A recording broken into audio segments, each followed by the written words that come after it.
Hi, everyone. I'm Eli Guthrie, and thank you for joining me for this special segment on WSLM Sports Zone, an interview with Eastern's weight coach, Levi Haltom. So joining me now is Eastern's weight room. In the Eastern's weight room is Coach Haltom. Coach, thank you for letting me stop by. Yeah, absolutely. Thank you for having me on. So let's get things started here. So you have been the strength coach at Eastern for nearly 3 years now, and what do these programs mean to you? They mean a lot. For a lot of these sports, it's their first time being in the weight room. And I've made it a point to try to get every team in. And really, with the teams that get in, I pour my heart and soul into it. I try to give a team that can compete for sectional championships and hopefully move on, but also give this school and this town something to root for. Sure do. Like you mentioned, you go to forget team sectional championships, and you've accompanied teams here to championships multiple times. What do you think the role to weightlifting has in success now compared to the little success that multiple programs in the past have saw? Yeah, we've definitely seen some growth since I've been here. I will agree with that. I think the stats and records pretty much speak for themselves. I'm not all the puzzle. There's some great coaches here, some great kids willing to work. But I think definitely the weight room's played a little part in that, especially getting teams in here for the most part year round. You can definitely see the payoff that's been happening, especially year one, going into year two with softball and some other teams. Yeah, you mentioned when I was in high school, I was with you for 1 year, my senior year of high school, and that year turned around significantly from year before where we had different things going wrong. We got in the weight room my senior year, summer year going on, and finally getting some progress and motion going. Yeah, absolutely. I mean, when I came in for the previous strength coach, um, I felt like the after school program was one of the spots where it could definitely grow, because I feel like everything was focused more towards just the class side. And I remember when I came in, I really wanted to build a solid strength and conditioning program. And I think you're the first class that got the benefit of actually seeing, oh, hey, if we get everybody in here, we can do some great things. Because if I remember right, I think on that season, I think only 5 or 6 of those guys were in class, and the rest of you guys came in after school, and you guys, I think tied the school record for wins that year. We went 18-6 and ended up tying the school record of wins, Yeah, but so essentially being the most winningest team in Eastern high school history outside of the regular season. yeah, and then continue to build off that. Last year's team pretty much had the same record as year one, and we lost our top leading scorer. So I mean, I think the weight room's definitely Coach Weatherford's taking the weight room really serious here, and I think it's continued to improve. And I think this year people are kind of expecting us to have a down year, but I think we're going to be pretty good. I think so too. You mentioned coming and taking things seriously. You said Coach Weatherford takes a lot of things seriously in the weight room. An athletic expectation is set in the weight room, and it needs to be set in order to maintain proper safety and progress among the athletes. And I'm sure you can agree with me on multiple aspects of that. Yeah, What standard do you hold in your weight room, and what does it take from each athlete to uphold that standard? yeah. So really, I have 5 standards that I try to preach to all the kids. Number one, give me your best effort. Now I understand with school and life, you're not going to get 100% every day. Okay, you might only be able to give me 85% or 90. Okay, but I expect you to give me, athletes to give me what they have. Okay, I want them to be coachable. I mean, you used to be in that weight room, I coach you hard. Okay, and it's out of love, always has been. Especially with the younger generation, I've learned sometimes I try to critique or help, and they come off like I'm attacking them. Okay, but if you're going to be in that weight room, you got to be coachable. Okay, you got to have fun. That's important too. Um, you got to be disciplined, do the right thing in there, because I can't watch everybody at the same time. And then I want you guys, I want everybody in that room hyping and supporting everybody, because in reality, most of these kids spend more time with their sports families than they do their own families. I think you would agree to that from your playing days, and just having everybody's back. So those are really the only 5 things that I ask out of my kids. And we've had pretty good buy-in for the most part. I mean, it could always be better, but I feel like it's grown year to year here. I can agree to that, test to that. Like I said, like when I was part of the programs here at Eastern, many things seemed to change my senior year when you came into the programs and started getting things going around. Yep. The standards were set immediately and no slack was allowed. Because that kind of first year, you have to set that standard very quickly to allow very, very quick change. Like being that well standardized in the weight room, along with setting different programs up for success. There's many hours of preparation that goes into that.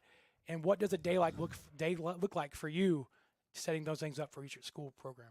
Yeah. So I know my teacher contract says 7:40 to 3:10, um, but my day doesn't end at 3:10. So normally how I go, clock in at 7:40, do my duties, teach my first 4 class periods, take my lunch break, go on my prep. My prep's normally spent emailing coaches, meeting with coaches, modifying programs. Teach my last 2, and then from really 3:15 until about 6:15, 7 o'clock every night, I'm working with teams after school to some degree. Now it varies, but could be just helping with the warm up, could be a full workout, could just be stretching them out. Like we just got done with cross country, that was more of a recovery session. And then I still got to train on top of that. So my last team's end at 7, and I won't get home until 8:30, 9 o'clock. And that's not even on game nights where you come and support multiple programs and teams on their events here at home, even in away events. Oh yeah, so yeah, I try to make all the home games because I love these kids, and I try to support them the best I can. And yeah, game nights even later. There's times I won't get home till 9:30, 10 o'clock. Exactly, and it's made a huge impact seeing a staff member, a weights coach, even coming to our program, our events, and watching us, seeing the success you put in the weight room, onto the court, onto the field, onto different aspects of life here. So we're going to switch things up a little bit, and so because we understand that this might be your last time with us here on the radio station because you're heading up to IUPUI this next 2 weeks, and we want to thank you for all the dedication and the success you've offered to our Eastern High School, and we love having you here. We loved hanging out with you, and we love you, Coach Alton. I want to wrap up with one last thing, and many athletes out here struggle with motivation to get in the weight room, even with the welcoming environment that it holds. What is a message you have to athletes to encourage them to get in the weight room and understand the importance behind it? Yeah, I mean, with my background, I always took athletes who always wanted to get in the weight room. That's something I've struggled with here, and it's not just me; it's at every high school. I'm talking with other high school coaches. My biggest thing is if you want to have success in sport, and that's not talking just going winning sectional championships and all that. If you want to have success and be successful in general, and possibly have the chance to play at the next level, whether it be NAIA, Division III, Division II, or even Division I, you have to be in the weight room year round. Now I understand that a lot of our kids here at Eastern, they play 3 sports, and that's a tough deal. But if you truly want to be great, all you have to really do is the bare minimum is 2 times a week, 45 minutes. And some kids have bought into it, some haven't. I think we got some good coaches here coming up that are going to be investing in the weight room. And if we can keep those kids in the weight room, that'll be great for the program. It sure will. And, Coach, that about wraps up our time here. We appreciate you coming on to the show here and giving your input on what it's like to be a weights coach at Eastern High School for as long as you've been for the past 3 years, 2.5, 2 3/4 years. It's been great having you, and we'll thank you for joining us tonight. Yeah, absolutely. I love being the strength coach at Eastern. I think we saw some good progress, and I wanted to leave this place better than I found it, and I think I did that, and we'll see how it goes. And we'll send you back to that was an exclusive interview with Eastern's high school weights coach, Levi Halton. We'll send you back to the football broadcast coverage with Eli Guthrie and Dillon Beach on WSLM 1220 AM. Thank you.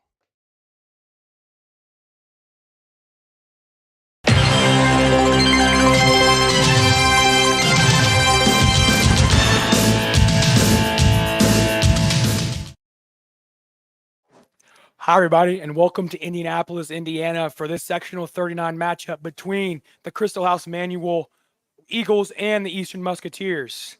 Tonight, we're going to see a more equal matchup than we saw in the previous 2 weeks of the season against Charlestown and Scottsburg.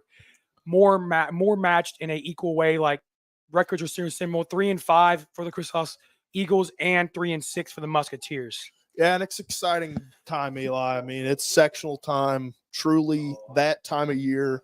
Heroes are made in sectional time.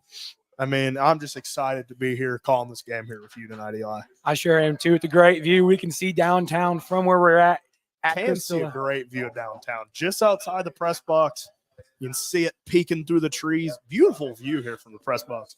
Great view from this press box, honestly. Even field view, Eli. It sure is. It's a nice night for sectional here, October 20th, 2023. We are ready. It's a nice, chilly night. Ready for some IHSAA sectional football, Dylan. Yeah, it's going to be a great time here, Eli. Should be a great game ahead of us. I mean, got a good draw here in sectional 30 time, a good balance of great teams and good teams, and then some of those like really bad teams. Like you don't want to say it about teams, but it is certainly true about a couple of them in this sectional. I mean, you have some very heavy hitters in the sectional 39, Triton Central, Brownstown, Indianapolis, IHSAA. Those are your kind of creme de la creme of this sectional, which kind of a shame because two of those teams play each other in the first round and then left to play each other to get to the championship.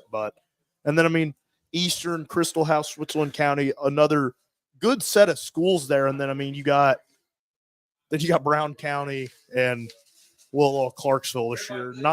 Not awesome from those two schools this year, but I mean, it's sectional time. Anybody can win on any night. They sure can. Like we mentioned, let's recap a little bit on that sectional draw. We're going to have like all the teams that you mentioned already, Triton Central, Brownstown Central. Those two are facing off together in order to get to the semifinal round of the sectional. Switzerland County and Clarksville. Those two teams are one of the least favorable teams in this sectional. And then Crystal House, Manual, and Brown County. Those two teams are a little bit more equal in their way. Brown County being at 1-8. Then we have obviously Crystal House at 3-5 tonight. Here we're calling this game. Then Eastern and Indianapolis, IHSAA. It's a great draw for the Musketeers. An easy road to the sectional championship if they play their cards right. But we're missing key players from either side of the spectrum here. We have a key out this week for the Musketeers. We have Caden Temple. He broke his collarbone last week against Charlestown on our reception, out for the remainder of the season. Braden Jones out for the first half of the game tonight for a disciplinary action from last week's game. Then you have also Brody Temple, the brother of Caden Temple, out indefinitely like a few weeks ago, hurting his left foot. Out for the remainder of the season here. It's going to be a harder matchup tonight for the Musketeers with those players missing. Yeah, it's going to be interesting because, I mean, Eastern has struggled to pass the ball at times throughout the year, and it felt like that Caden Temple was always that security blanket for the quarterback, Cody Bannett, to always be able to throw the ball to him. And now that he's not out there, I don't know how Eastern's going to move the ball through the air. Nathan McBride was the most effective wide receiver last week. Well, if Braden Jones being out for the first half, he's going to have to slide into running back. So, I mean, I don't know who they're going to pass the ball to for the first half, maybe even the whole game tonight. And that is my biggest key for Eastern is being able to find anything in the pass game, because this is a Crystal House team who has defended the pass fairly well in the year. I mean, they have a freshman, 6 picks on the year, Eli. I mean, that's nothing to scoff at. Tied for second in the state right there. I mean, it's going to be hard for Eastern to throw the ball. Speaking of them as they take the field here, Eli, but it's going to be interesting tonight. It sure will. Like we mentioned, around area, we see passing the ball tonight will be hard for the Musketeers without Jones on the running back position, because they have to pull somebody into that position for the first half.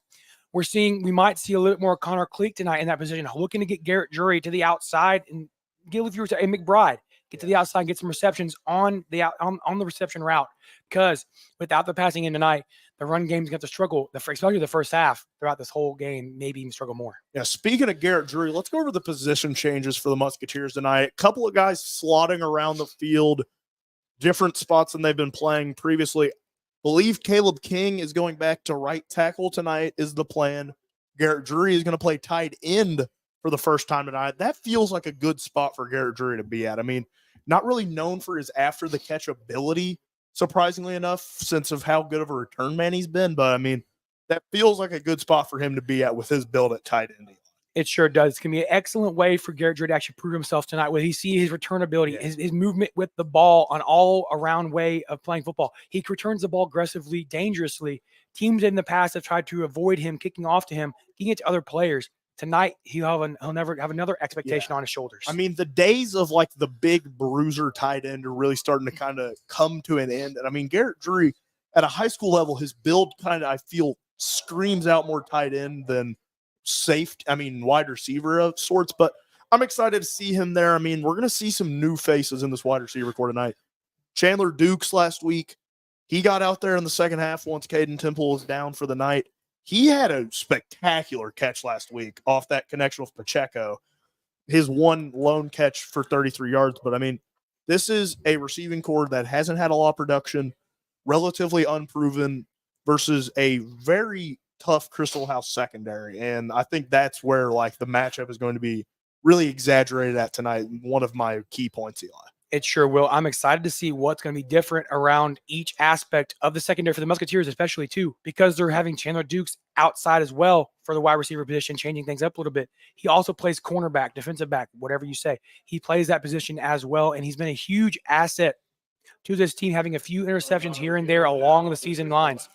It's going to be a huge matchup, huge challenge for this Musketeer team to adapt to the challenges they have thrown at them tonight. Yeah, let's do a flip side real quick. We've talked a lot about Eastern so far in this pregame. Let's give a little bit of a preview for Crystal House. And whenever you're going to talk about Crystal House, I think it has to go through one man primarily, and that is John Bible. John Bible has been ridiculous on the offensive side of the ball, first and foremost.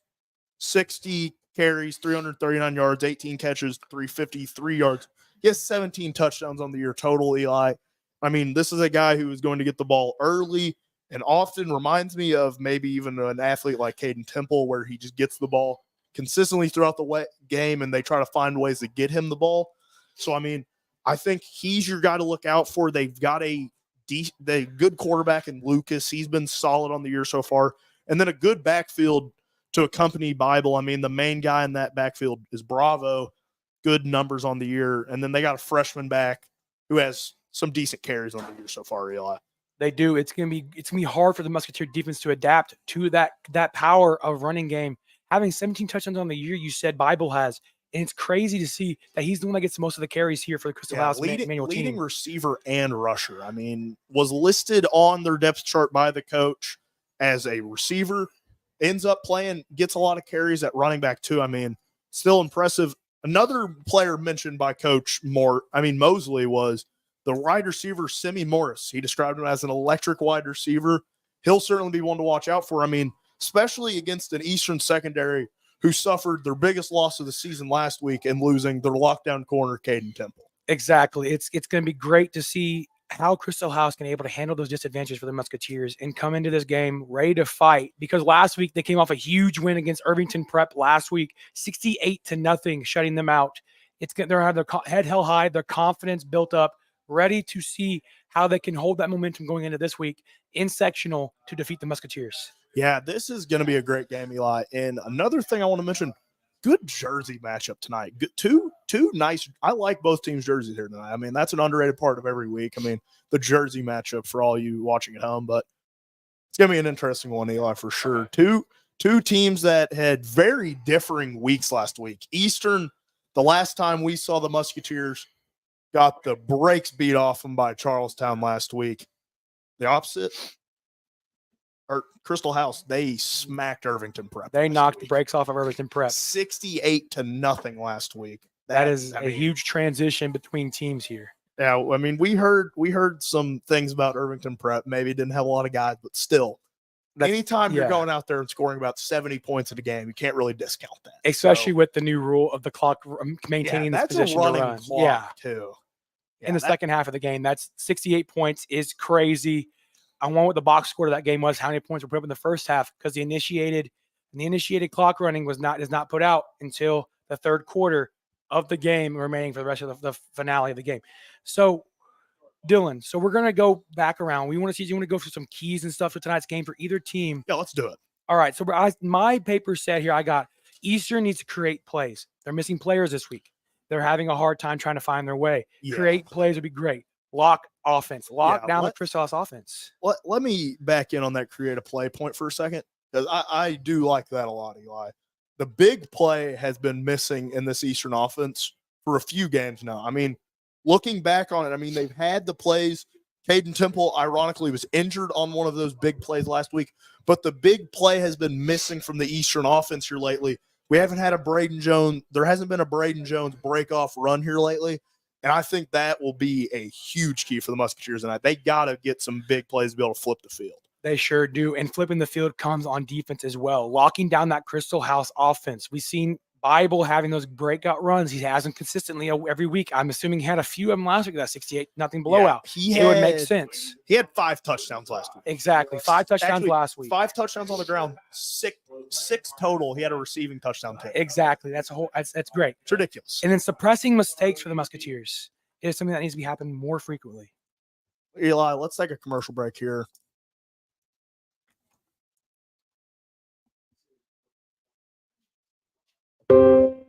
Hey, Janie, you know what one of my favorite things about high school sports is? Seeing young fans in the stands cheering on their community. I love watching elementary-age kids wearing their team's colors, holding up homemade signs, faces painted, just full of hopes and dreams. I'm Janie Ulmer. And I'm Brian Lewis. We're both assistant commissioners of the Indiana High School Athletic Association. We're also both former student athletes who were once those young fans in the stands, dreaming about wearing a jersey for our high school one day. When you support high school sports, you protect the next generation's dream of representing their high school with pride. And you ensure the invaluable learning experience of education-based athletics is available for years to come. So buy a ticket to your high school's athletic events, because it doesn't just support today's student athletes. It supports tomorrow's too. This is investing in your community. This is protecting their dream. This is your IHSAA. Hello, folks. Craig Martin at Billy Martin Store. I'd like to start off by saying a big thank you to everyone that voted us your best place to purchase appliances, furniture, and floor coverage in Washoe County for another year. At Billy Martin Store, we have so much more to offer our loyal customers. Not only do we carry a complete line of GE Hot Point and Speed Queen appliances, but also a full line of home furnishings as well. Beautiful, quality name brand furniture and living room suites, sectionals, recliners, dining room suites, bedroom suites, lamps, and sectionals. And Bose Bedding, made in the USA, and Moe's Furniture and Bedding is made right here in Southern Indiana. Billy Martin Store has a nice display of all of your floor covering, carpets, vinyls, tiles, laminates, Somerset hardwood flooring. We offer you low prices, free home and business estimates, and professional installation by our own installers. Billy Martin Store offers you free delivery, free haul away, and our own professional service on what we sell. Janice, Tanya, and I will be happy to help you in selecting the perfect item for your home or business and stand behind you if you have a problem. Billy Martin Store has been serving Southern Indiana and the Louisville area for 164 years in counting. As the 5th generation and Tanya the 6th, we would like to say a big thank you for all of your support year after year. Billy Martin Store is located in the heart of downtown Martinsburg, or feel free to call us at 967-3997. And we'll be glad to help. This is Becky White from WSLM, and I'm here at the beautiful John Jones showroom in Salem, Indiana for the John Jones Auto Minute. Are you ready for some football and fantastic deals on wheels? John Jones Auto Group is here to kickstart your season with unbeatable savings at all 4 of our locations. That's right, we're conveniently located in Salem, Corden, Greenville, and Scottsburg. Score big this football season and drive away a winner with John Jones Auto Group. We welcome it's sectional football time here from the Crossroads of America. Sectional time where heroes are born and Cinderellas run out of time at the ball. Musketeers, Eagles, Eastern at Crystal House. Eli, I'm here alongside Eli Guthrie, my partner. I'm Dylan Beach. Eli, can you smell it in the air? I can smell it in the air. It's sectional time in Indiana, downtown Indianapolis, the headstone of the Indiana State.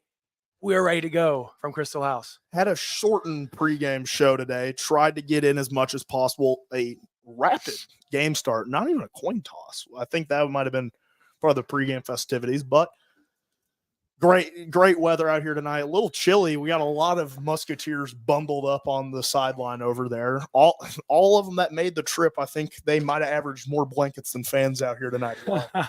All you guys listening at home, it must be a lot warmer there as Cody Bannett goes to send this sectional 39 matchup off. It's Bible on the return.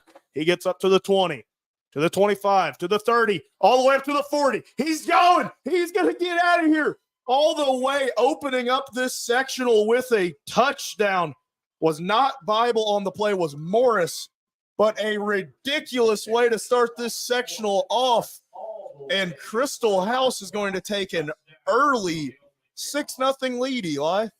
Yes, that's a huge return on the opening kickoff. It caught me off guard. I wasn't even ready to get this game. I wasn't even ready to start calling that, Eli. It did me too. It's wild how quickly he got down the field. That was quick. His 40 time must be pretty fast. I wasn't even ready to call that game.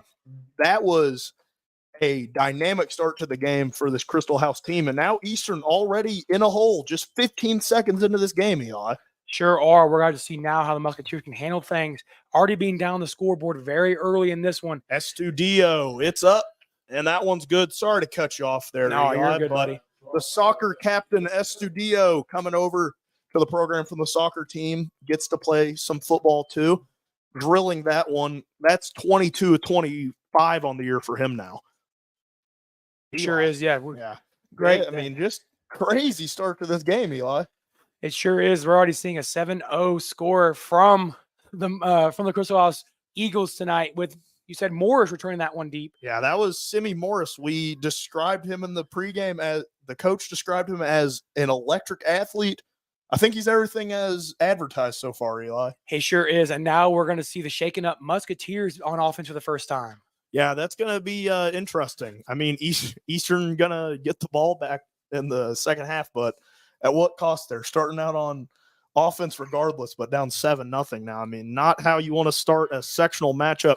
Eastern trying to get their first sectional win since 2019, Eli. Crystal House, on the other hand, trying to get their first sectional win in the program history. Hasn't been a program around for a while, but they certainly have a chance to do it here tonight. New coach this year, Dex Mosley, has been great so far for them. 3-5 in his first season. And I mean, he's got his guys ready as they house that one just in 16 seconds, Eli. As Estudio sends this one off, we'll see if Eastern can match it. Drury from the 15 to the 25, up to the 30 now. He's got a little bit of room. He's to the 40.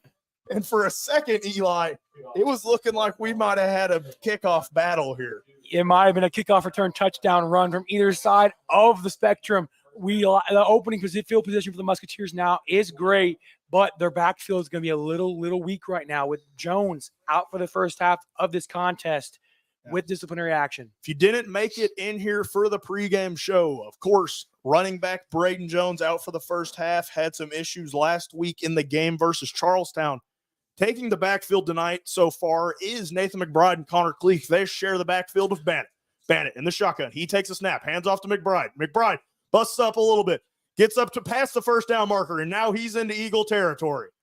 Finding motion this week for the Musketeers is a great thing. Creating plays was a key term we had at the beginning of the game. I like how they're creating plays as their first snap of the game was something that got like 15 yards on that run. Yeah, Nathan McBride bounced out to the left side of that line, had a good run to start this game as Connor Cleek takes off the field as that decoy running back on that last one. We've mentioned in the past, Eastern loves to run these two running back sets, Eli. Maybe not going to be as effective without Braden Jones to be a decoy in it sometimes, but Nathan McBride had that breakout game last week as he's still off to the left of Bannett. Bannett in the shotgun, 3 wide receivers to his left, takes the snap, hands off to McBride again. He tries to juke one, gets tackled at about the 48 by John Bible. Good tackle there from the Eagles. McBride able to receive that handoff with some head of steam on the snap. We'd like to see him get to the outside a little bit more. That trips on the left side really made it hard for McBride to get the handoff that way. Finding the open area on this right side was a good matchup for McBride trying to get the open space. Yeah, going back to that McBride breakout game last week, 89 yards, 1 touchdown, and 2 catches for 31 yards. As Connor Cleek's going to get the handoff on this one, he's going to try to break free. Gets wrapped up once again by the Eagle Bible, showing off why he is the team's leading tackler on the year, I believe. He's got 62 tackles coming into the night. Now already 3 plays into this one, 64 tackles, Eli. We've seen that Musketeers slow start and stuff. They start off pretty quickly now tonight, but now they're slowing things down again already on 3rd down and 7. Big 3rd down here for the Musketeers. Got 2 in the backfield, 1 receiver off to each side. Bannett takes a snap, hands off to McBride. He's going to get up close to the marker, keeps churning. He's going to spin up out of the tackle, still being tackled, to about the first down marker. What a good run, McBride. McBride's the one out here making plays tonight for the Musketeers early when they need him. We saw Connor Cleek make a run earlier, but he was more of like a safe kind of run. He had it swallowed up in his arms, making sure they did not get stripped out. Connor Cleek had the fumble last week. Got to make sure he's securing it. Now lining up at slot receiver is Connor Cleek. I mean, McBride, normally been the change of speed back for this Musketeer offense this year, has taken the lead back role these last 2 weeks. He gets another, Bandit fakes it. He's got a little bit of room, gets up to about the first down marker, gets brought down at about the 25. Going to be close to another first down here, Eli. With multiple runs from the running back to start this game out, it was a good fake give from Bandit, able to find the outside open space. Faked me out too. Yeah. Certainly had the defense there. A good little first down scamper for Cody Bandit, setting up this 2nd and 1, Eli. I'm liking what I'm seeing so far with the Musketeers, able to use the ground game to their advantage. We're looking to see hopefully the passing game in the second half open back up once this first half concludes. Yeah, it's got to be a creative offensive week from Coach Dean as Bandit back in the shotgun. Hands off to McBride. McBride's going to have a first down and a little bit more. Reaches out. Can't quite get all the way down to the 20, but going to be at about the 22, 21 maybe here, Eli. Decent little run to convert on that play. We saw wide receivers on the right side of the field this last play. It was empty space on the left side of Bandit on that last snap. He was able to revert back to the other side of the field, get past a few Crystal House defenders, able to get the first down, stretching out past the yards of the game. Eastern now back in that 2 running back set. McBride and Cleek in the backfield. 2 receivers off on the respective sides. Bandit snaps it, hands off to Cleek. Cleek going to get a good little gain before being wrapped up by Bible once again. He's at about the 20 maybe. Good little gain of about 4 on that one, Eli. We're seeing early Bible making his statement early that he's the Swiss Army knife of this Crystal House team. He's making it very well known, but the Musketeers are still moving the ball on the running game very easily with every snap they take. Yeah, this Eastern front hasn't gotten any smaller over the years, certainly, Eli. Still a very big team. Got to see how they do on this 2nd and 6 from the 19. Bandit takes a snap. Hands off to McBride. McBride gets met early after maybe getting about a gain of 2 or 3. Set up this 3rd down, Eli. A similar situation to last series of first downs. We're at 3rd down and about 4 this time. It's a huge pickup for the Musketeers now as they were down early, giving up that 90-yard kickoff return to the house on the opening kickoff. Yeah, that was a certainly crazy way to start this game. But now Eastern in the Eagles' red zone. Got to see if they can't convert on this 3rd and 3 to keep this drive going. Bandit takes a snap, fakes the handoff to McBride. He's going to have a first down here. Gets inside the 10 before being wrapped up on that one.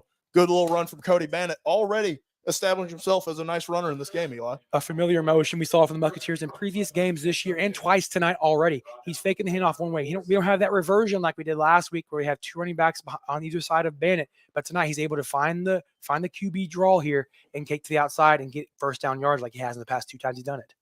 Yeah, got to see what Eastern's looking for on the 10. 1st and goal now. Still 2 running backs set. Weiniger is the lone one on the left. Dukes is alone on the right. Bandit in the shotgun. Newly tight end Jury is in the game. Takes the snap. Fakes the handoff to McBride. Gets it to Cleek. Cleek jukes forward. Gets down to about the goal line before being stuffed up. But a great run from Connor Cleek, Eli. This is the point in the game where we see some red zone suffrage from the Musketeers. They've had a few problems in the red zone in previous weeks of the year. We're going to see if they can handle it right now from the 2-yard line of Crystal House on this defense that's giving up a lot of running yards. I'd like to see them give it to McBride up the middle here after finding Cleek on that last run. Yeah, I think McBride's more your power back of this staff. I'd like to see him go up the middle too, Eli. That'd be, from a broadcaster's perspective, probably the good move. But we'll see it here. 2 running backs in again. Gives it to McBride. He's going to sneak into the end zone. We're going to have potentially a tie ball game, but Eastern takes a 6, or now trailing 6-7, Eli.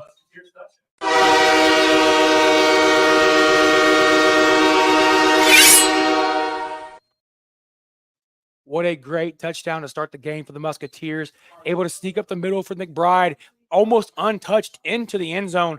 But now the Musketeers will be going for 2 here. Yeah, trying to take the lead here. I mean, what is looking like might be a shootout tonight. 2 running backs set once again. Bandit takes a snap out of the shotgun. Hands off to McBride again. Met early, trying to churn into the end zone. I don't think he got there. Was met early by Bible on the play. Going to keep this score at 6-7. Eastern's going to have to wait another possession to tie this one or take the lead, Eli. They sure will. It was something that we hadn't saw this tonight on this series. with Crystal House stopping the run very, very consistently. Right there was the first time we saw Crystal House actually have a head of steam coming into the backfield to stop the run early. They piled up on that offensive line, ready to stop that two-point conversions. The score is going to remain 7-6. We're going to see the Crystal House offense for the first time after we saw the kickoff return. Yeah, that was a great goal line stop from Crystal House. I think they would not kick to Morris this time if I would be Cody Bennett on this one, Eli. That would be something to be very thoughtful about right now. I think I would try to not kick his way once again, but I don't know. Sometimes you can't control it, Eli, especially at the high school level. And I mean, you're playing quarterback, punter, and kicker, not really focused on the kicking aspect all the time, Eli. No, not really, especially when you don't have a kicker specified here.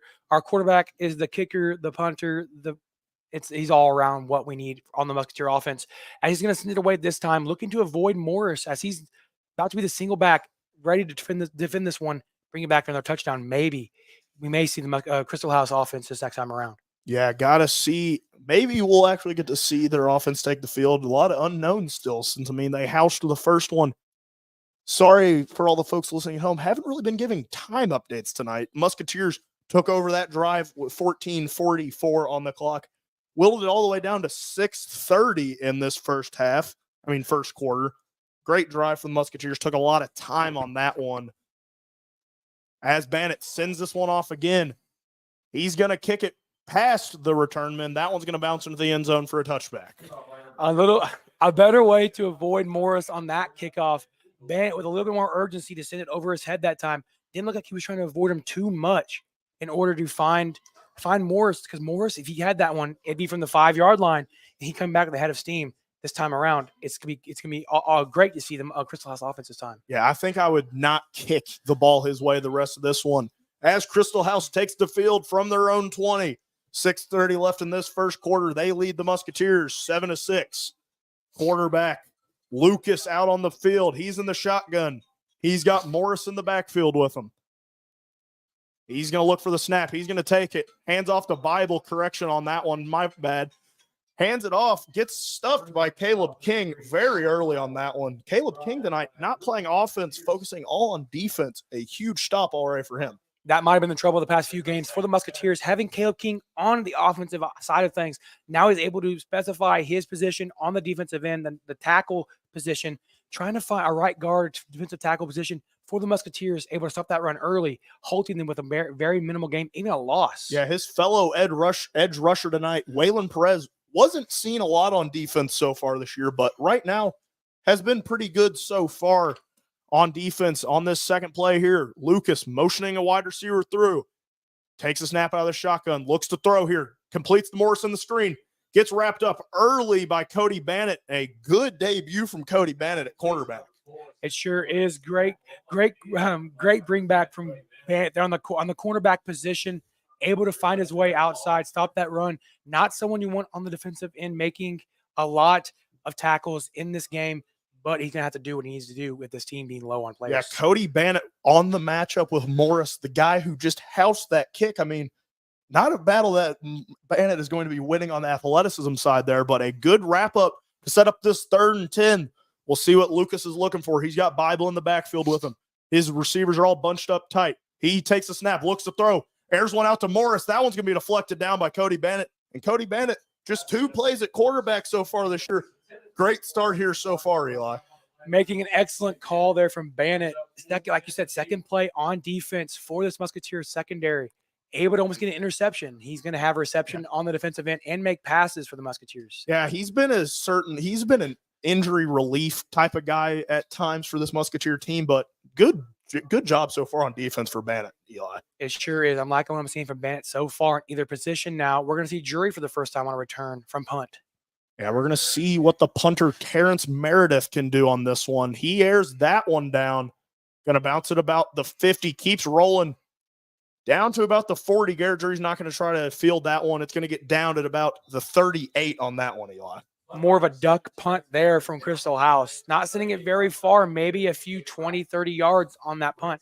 Able to make sure Drury doesn't get the return because Drury is as well as a dangerous returner, as is Morris for Crystal House. Still see the Musketeers lining up for a good field position. Yeah, still Eastern setting up shop in a very favorable spot, just shy of the 40-yard line. Eastern team kind of had whatever they want on that last drive. Going to see if they can't match that. I mean, didn't go to the air at all that last drive with just a lot of runs and misdirection. Going to see what Coach Dean's looking for on this one. McBride, the lone back on this play. New wide receiver out onto the field for the Musketeers, number 23. I don't think we have a 23 on our roster, Eli. We'll find out who that one is hopefully tonight. Bannett going to take the snap, tries to hand off to McBride, bobbles it, takes off himself. Good little gain on that one, gets up to about the 45. Maybe not even meant to be a quarterback keeper on that play, Eli. Tried to hand off to McBride maybe, couldn't really get it off to him. For a compromised position here for Bannett, able to find his way to make up for that fake that handoff did not go well. Fumbled the ball in his hands once he receives the snap. Yeah, kind of just bobbled it right away. Had no other choice but to take off. But, I mean, it worked there for the Musketeers all the way down to the 46 for the 2nd and 2. Bannett with two backs once again. McBride and Cleek in the backfield. He takes the snap, fakes the handoff, looks to throw. He has a man deep downfield. Handler Dukes just cannot wrap it in. And once again, he has had some hands problems this year, Eli.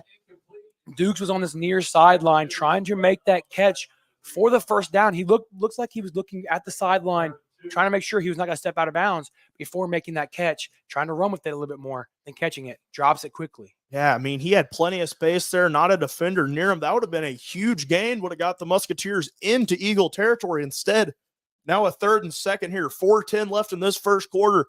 Eastern trails the Crystal House Eagles 7-6. Bannett with just McBride in the backfield. Looks for the snap, takes it, hands off to McBride. McBride's going to have a first down and more. Tries to bust out to the left side, down to the 40 now. Tries to get past another one, gets brought out of bounds at about the 38, but a huge rush for Nathan McBride to get a first down for the Musketeers. A little bit of misdirection there from McBride, going back and trying to find the middle lane there, down the back secondary of the Crystal House. He banged that outside the left side of that line. Just a great run from Nathan McBride. Just showing off how he is really developed throughout this year. I mean, took at the start of the year only having a couple of carries on some weeks, and now the lead back for this first half was the lead back for all of the game last week, was the more effective back last week. So, I mean, really having a coming out party, and I mean, what a perfect time to do so, Eli, right before sectional. It really is, and we're going to see more McBride now with the first half trickling down, 4:02 remaining. Yeah.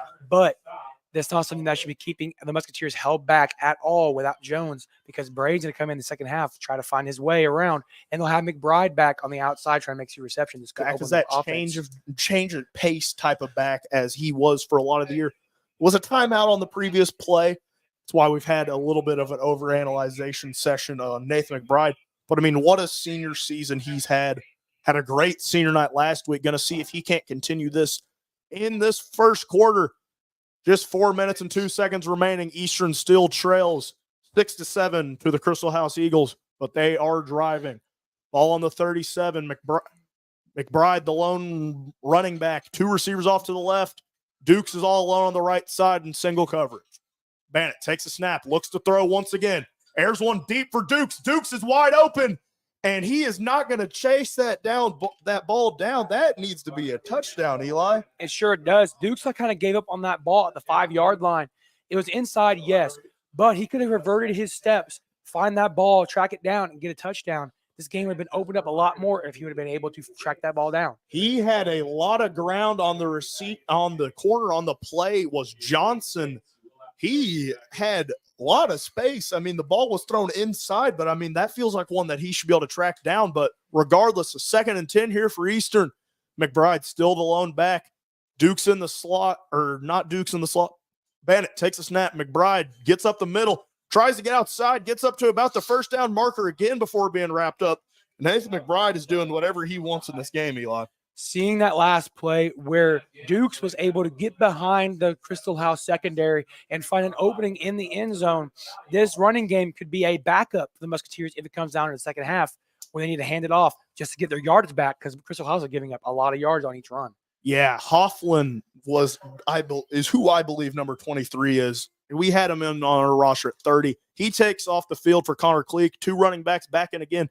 Connor Cleek going to be the fake man on that one. McBride going to get another carry. First down on that play. Didn't quite get the first down on the last one. He certainly did on that one. First down Eastern. Now deep in Eagle territory, Eli. A longer drive this time for the Musketeers rather than last time. It seemed like they were finding their way a little bit quicker than this time they have around. They're slowing the pace a little bit, trying to find their footing to play their game and not Crystal House. Yeah, Eastern had a long drive last time, but this one feels methodical. They're having a little bit more resistance, but still making their way down the field. 2 running back set once again. Cleek gets the carry this time, gets met early by the offensive line. Still going to get about maybe a gain of 2 or 3 on that one, Eli. Those little chunks of yardage are what you need from this Musketeer offense in order to keep progressing down the field at a steady pace to where they'll keep them a Crystal House defense on the field long enough to wear them out without actually having to have the defense in the field where those multiple people are playing both sides of the ball. I mean, you look in the trenches right now. Games are won in the trenches often, Eli. The Eastern trenches, or the Eastern offensive line is massive. I mean, they got the size advantage tonight. McBride getting another carry here. Going to get met in that second level, getting piled on now. He's going to have a good little gain on that one, set up a third, and maybe 2 or 3 on that one. I'd probably grade it as a gain of about 5, maybe. We're going to see now that Crystal House defense there was piling up on McBride on that run. He was able to find an opening, a seam down the left side of that defense, but then again getting stopped by the whole team for Crystal House. If not, that one player tripped him up. It's important for this Crystal House linebacker core. I mean, the defensive front is not as big as the Eastern offensive line. That secondary and linebackers got to be tackling. And I mean, we've seen it at a Bible so far tonight. Bandit takes a snap, fakes the handoff once again. He's past the first down marker, down to the 5, reaching for it. Gets down at about the 2 or 3. A great run for Cody Bandit, setting up a 1st and goal from the 2. This running game has been lethal for the Musketeers so far, finding many yardage out on the outside and the inside. Crystal House has no answer for Ben on his fake, and then McBride on his out and his running games. Bandit, a great run on that one, faking it to McBride. The defense bit on it now. The Eastern Musketeers are within striking distance. In shotgun with McBride is Bandit. He takes the snap, fakes the handoff once again, tries to juke. He's going for the end zone. Gets in, and Eastern is going to take their first lead of the night. It's 13-7, Eli.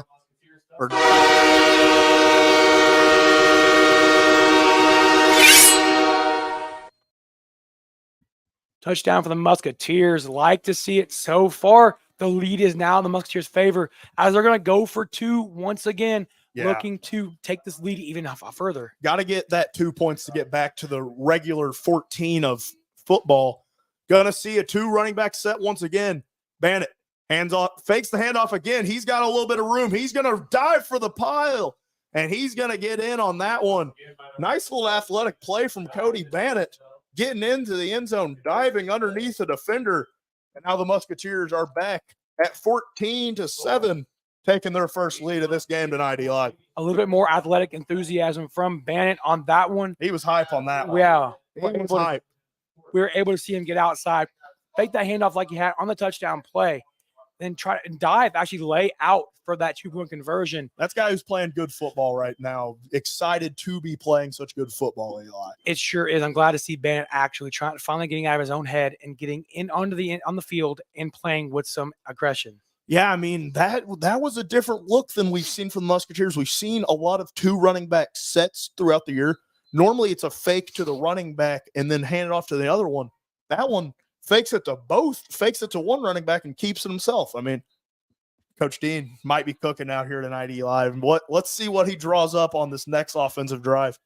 As Crystal House takes the field once again, got to be cautious of that return. But, I mean, the offense stalled out pretty early last time. Going to see maybe some different looks from them. As there's just 1:04 left in this first quarter of sectional action, Eastern leads Crystal House now 14-7, Eli. They sure do. Like you said, Dean is cooking on this one. It looks like he's spending a lot of time in the kitchen to build this one up without Jones's first half. I'm eager to see how things are going to change for the Musketeers coming up to that time where Jones is going to be back in the game when things are going to be set up where they can fake hand off both ways and Bandit able to take up the middle for himself. And have McBride maybe on the outside this time trying to get receptions. They could open the game up wide for the Musketeers. Yeah, it's going to be interesting to see Nathan McBride. We had seen him at wide receiver a little bit this year, but last week taking that slant for a big gain as Bandit. He's just going to lay this one on the carpet, Still going to be returned by Morris. He's to the 25, trying to get outside again, up to about the 30, gets pushed out somewhere around that 35-yard line. He had very minimal people to beat on that one again. Even though that squib kick gave the Musketeers a lot more time to get down the field, it's Still a good return. Yeah, on the play Morris from him. still found his way to get outside and try to get some yards back on that pooch kick. Yeah, good little play there from Crystal House. I mean, Cody Bannett avoiding the return now, just putting that one on the floor. You're not going to take any risks on it. It's Crystal House offense taking the field for the second time. Their first attempt unsuccessful. I mean, their first real attempt so far of the night due to that return touchdown. We're going to see what the quarterback, Nathan Lucas, can do on this drive. He's got Bible in the backfield once again, takes the snap, tries to air one out, gets hit. Oh, and Cody Bannett, he would have certainly had 6 on that one. The ball was thrown out to Morris on the play. Bannett was deflecting it, had it in his arms for a long time, just didn't wrap it in. That would have been a huge play for this Musketeer defense, Eli. I think the Crystal House offensive player was the defender there, trying to keep Bannett from turning that one back into 6 points for the Musketeers. Yeah, for sure on that one. I mean, that was a dangerous ball there. Lucas back in the shotgun. He's going to get a jump off sides there from 2 Musketeer defenders. I believe that was Caleb King and I believe number 65. That one's going to be Briar Martin. Both of them being guilty of jumping off sides on that one. Going to set up a much more manageable second down after that almost near interception on that last play, Eli. It sure will. Now, 2nd and 5 coming up for Crystal House. If they can open the run game up, they'll be able to move the ball here. The passing game isn't working for them very well to start. Going to see what Lucas has here. Hands off to Bible. Bible's going to have a first down and more. Up to the 50, down to the 45. He's got a lot of room here. Down to the 30. One man to beat. Bannett diving out. And this is going to be a tie ball game here. John Bible has had a huge season so far, getting his first touchdown of the night. Crystal House now trails 13-14. Remember how I mentioned open the running game up before that last snap there? They did it perfectly by the textbook that time, opening things up wide for that Crystal House offense. Bible went essentially untouched from any Musketeer defender, had a few shoestring attempts to tackle him there from Bannett and a couple others in that defensive line. Could not stop him. He's just too quick and shifty. We have a flag on that play, or I think we had a flag on that play. I think that one's coming back. Illegal block. That is a break for the Musketeers, Eli. Whew. We will change that score back to 7 points for Crystal House.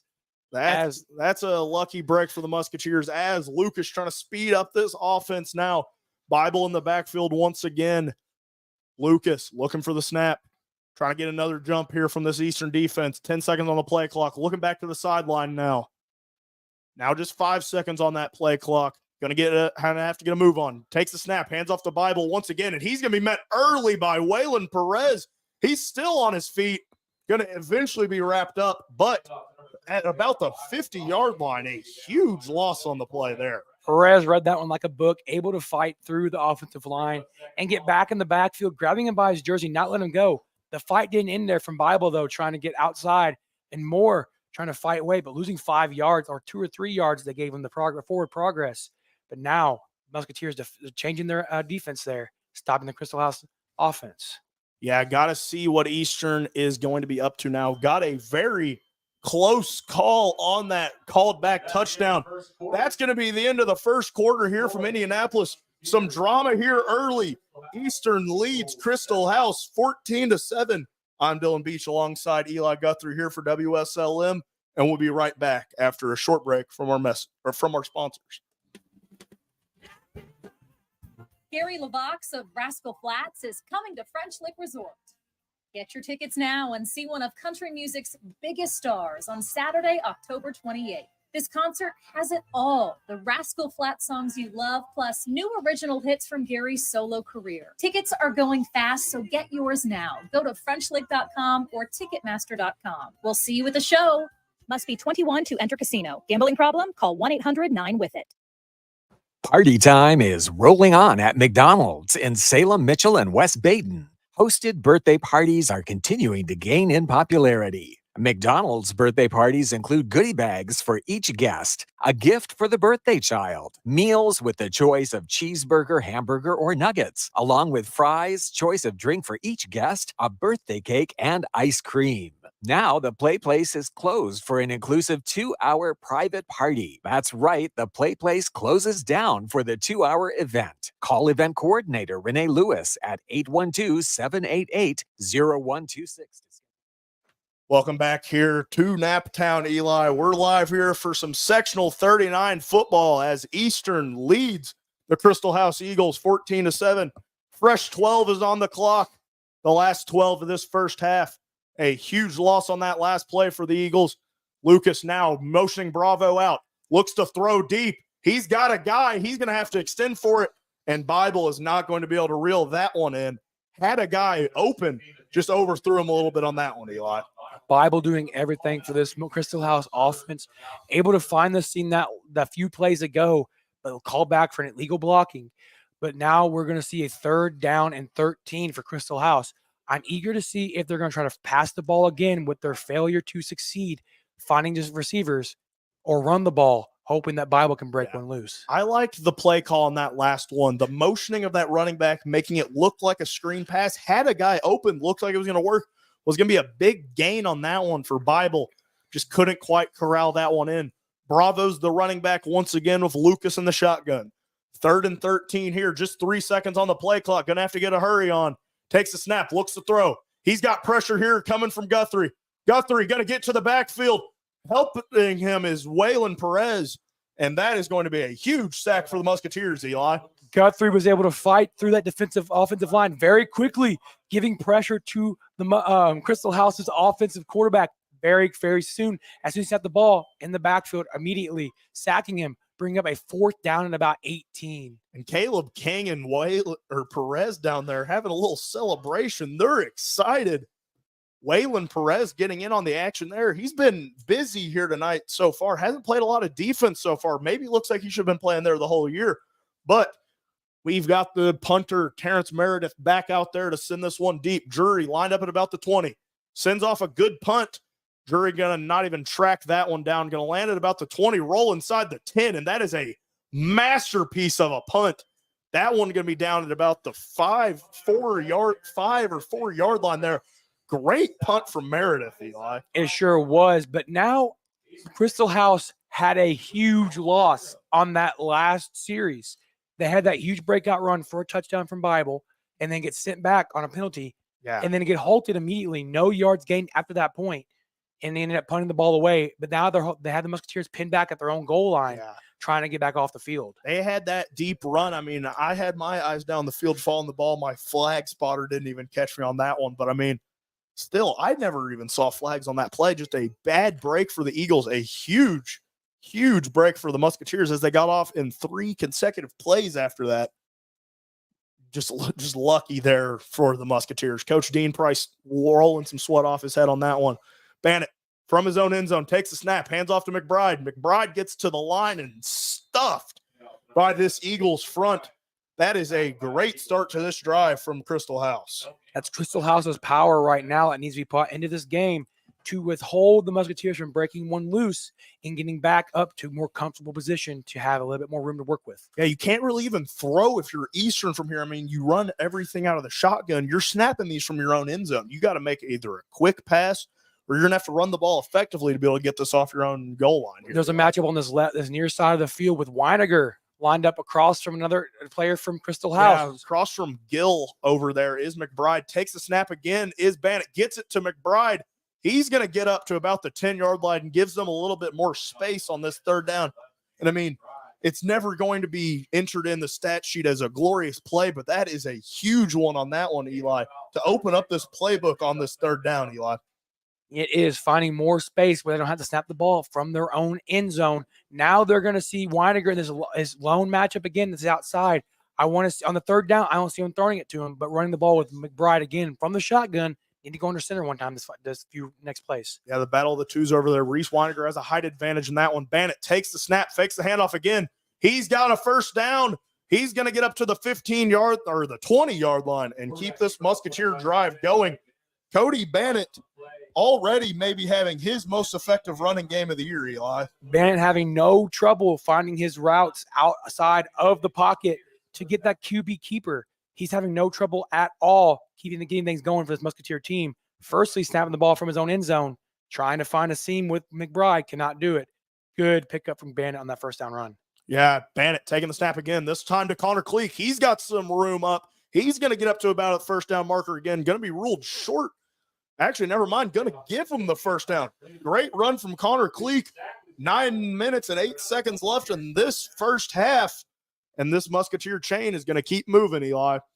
It sure is. Now we're going to see even more. If we can see this lone matchup on the right side, the battle of the twos, like you had mentioned, see if they can let Weiniger have one outside. He's not known for his catching ability. Previously in the season has not been targeted very often, but did have a touchdown off of the association play, getting tipped in his hands back in early in the season. Having a nice little height matchup in that battle, maybe going to get targeted a little bit versus a 5'7" cornerback. Maybe throw it up to him.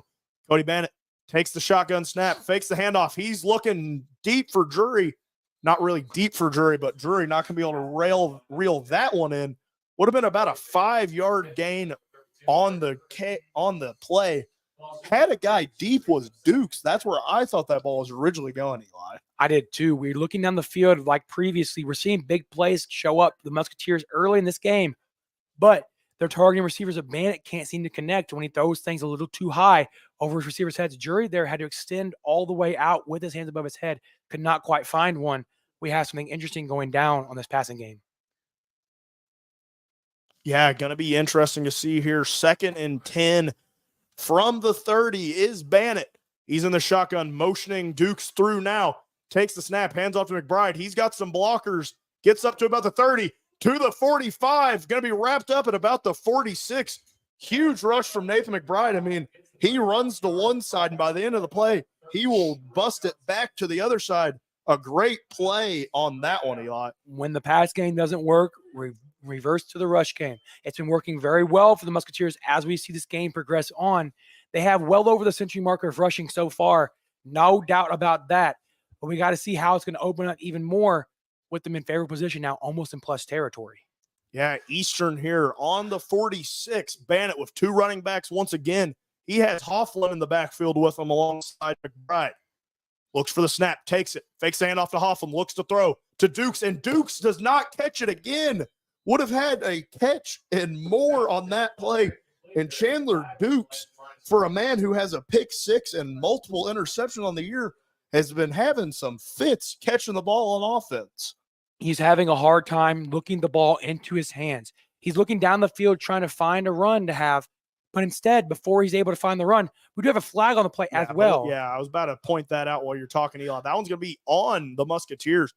That's a brutal break there from Eastern. The incompletion and the flag on that one going to be moving them back some more yardage here, 10 yards on the play for the holding. The run game, the way it's been working so far, did not seem to be a huge problem for the Musketeers with this penalty, as they can get big chunks of yards at one time, with McBride breaking a few loose, then Cleek a few plays ago, able to find one free, getting to finding those lanes for the Musketeers. I'm loving what I'm seeing so far from the Musketeer offense. Yeah, 2nd and very long on this one. 2 running backs set once again for Eastern. Takes a snap, hands off to McBride. He gets up the middle.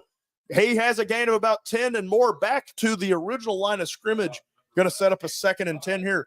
Good run for Nathan McBride once again. My prediction was right again. We have a huge chunk of yardage picked up by the running game of the Musketeers. Got a modern-day Tony Romo next to me in the booth up here, folks. It's happening. It's happening so fast for the Musketeers with getting penalties, but then making him right back to the original line of scrimmage with McBride, finding his way around, breaking one free like he's done at least 4 or 5 times this game.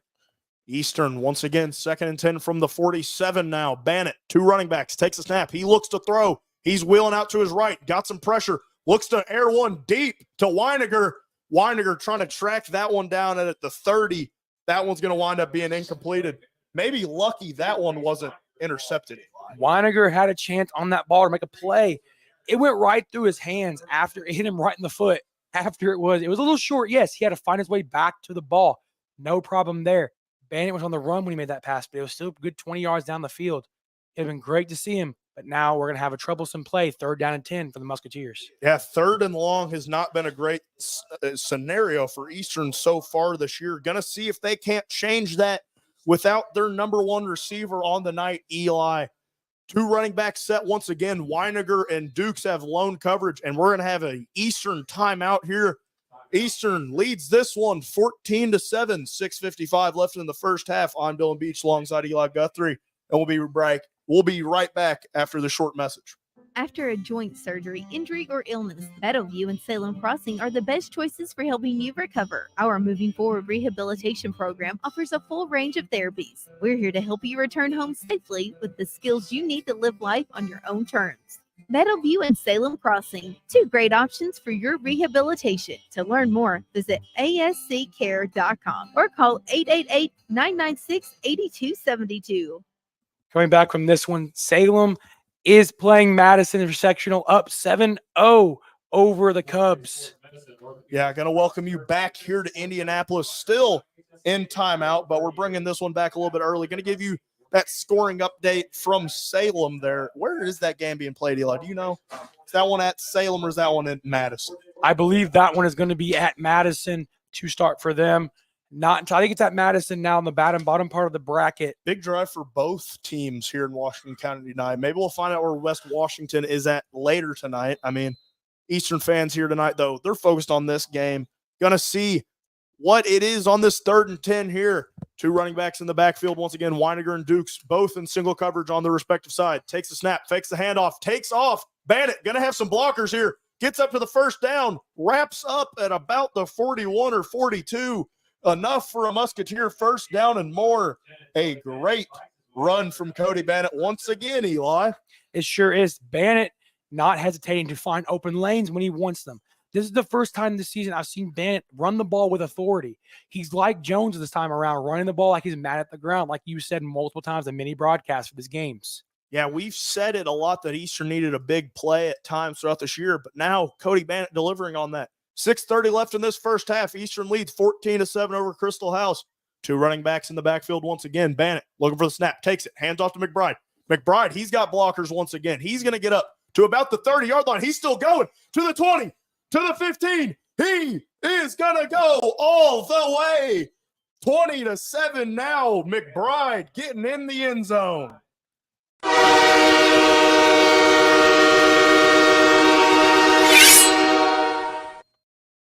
Being wrapped up at about the 30, breaking free on that one, bringing that one all the way to the house to take a 20-7 lead here from Indianapolis. He slowed down quite a bit as he's going to get tackled. The people were dripping out the ball, trying to drag it out of his hands, but instead they went to take the ball out more than tackling him. He was able to find his way around, breaking this lead out to 20 points, 14 points if they get this conversion. And now for the first time tonight on the field, the kicker, Cody Bannett, takes a snap. His jury puts it up.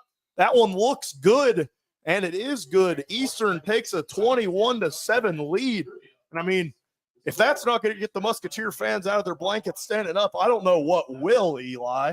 A W here tonight will. Holding off Crystal House in this rest of this game. They're already up 21-7. Very favorable scoring position for the Musketeers as they have to play a little bit more defensive game now while keeping their offense going at a moderate pace, trying to find ways around this Crystal House defense that's gave them fits a little bit tonight. Yeah, well, I don't think they're going to let off the brakes at all, Eli. I think if you got a chance to keep going, they're going to stay on the offensive. I mean, a lot of times Eastern has maybe gotten too much on the defensive this year and has found a way to almost lose these games.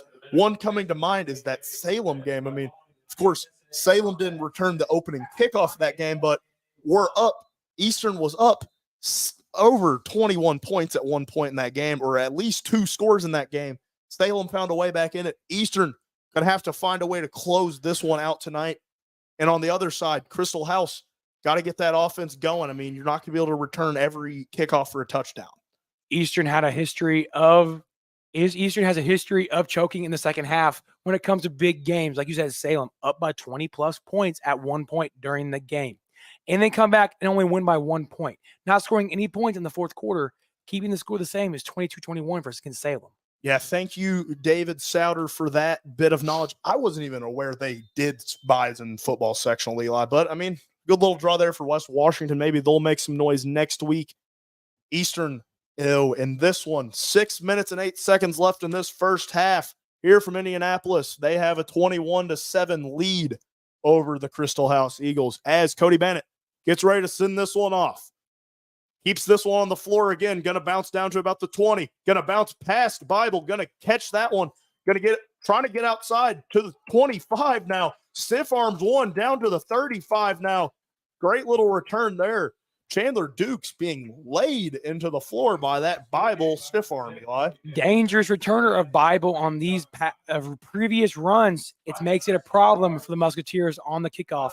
Like they avoid him. They squib it down there trying to get someone else to pick up the ball. But Bible's there immediately, able to bring it back up to the 37-yard line. Yeah, two really dangerous return men on that sideline. I mean, Bible with the over 1,000 all-purpose yards so far on the year. I mean, you don't really want to kick it to Morris either. I mean, I'd maybe start kicking to that front wall, Eli. I would too. Start kicking to that front wall, like you said, like multiple teams have done against Eastern, as Garrett Drury has great return tendencies.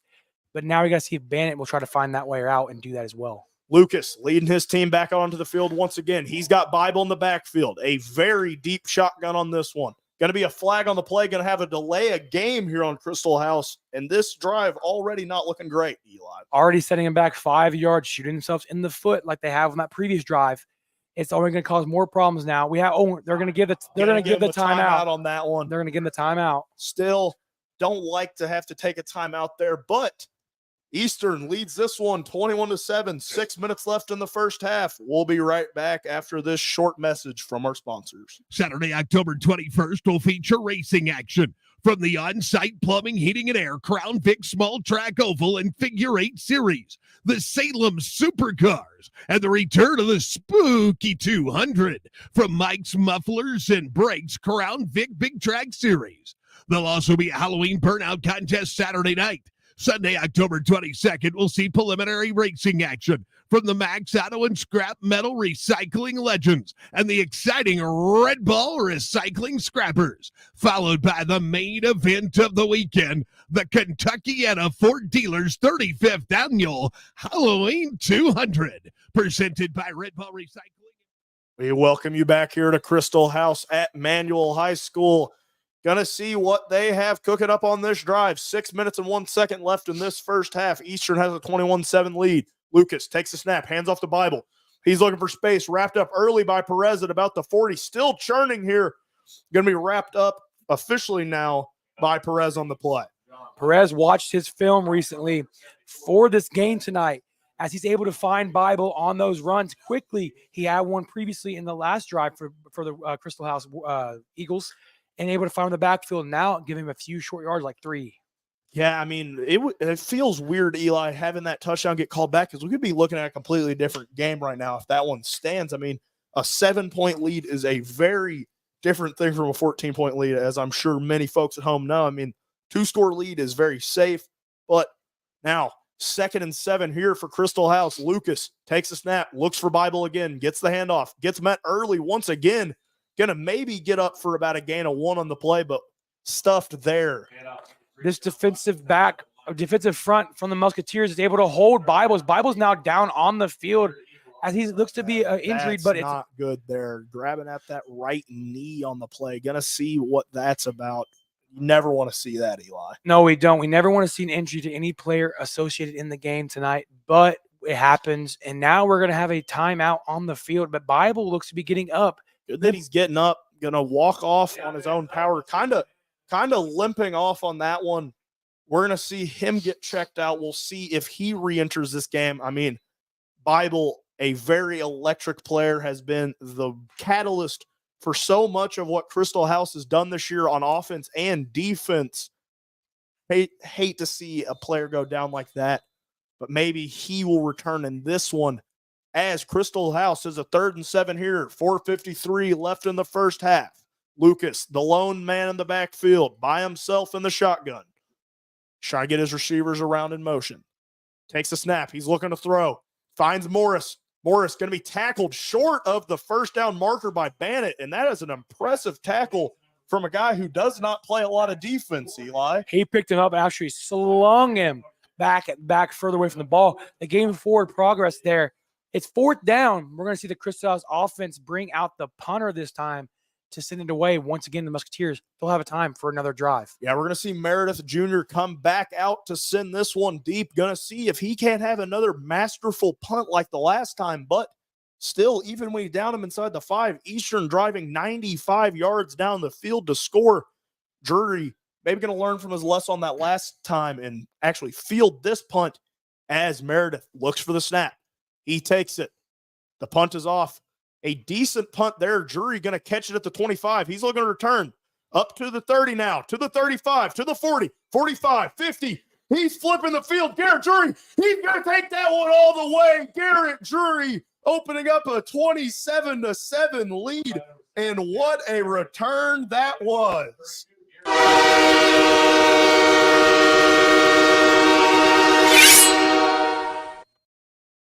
Whatever you can do, I can do better. A fantastic return there on the play.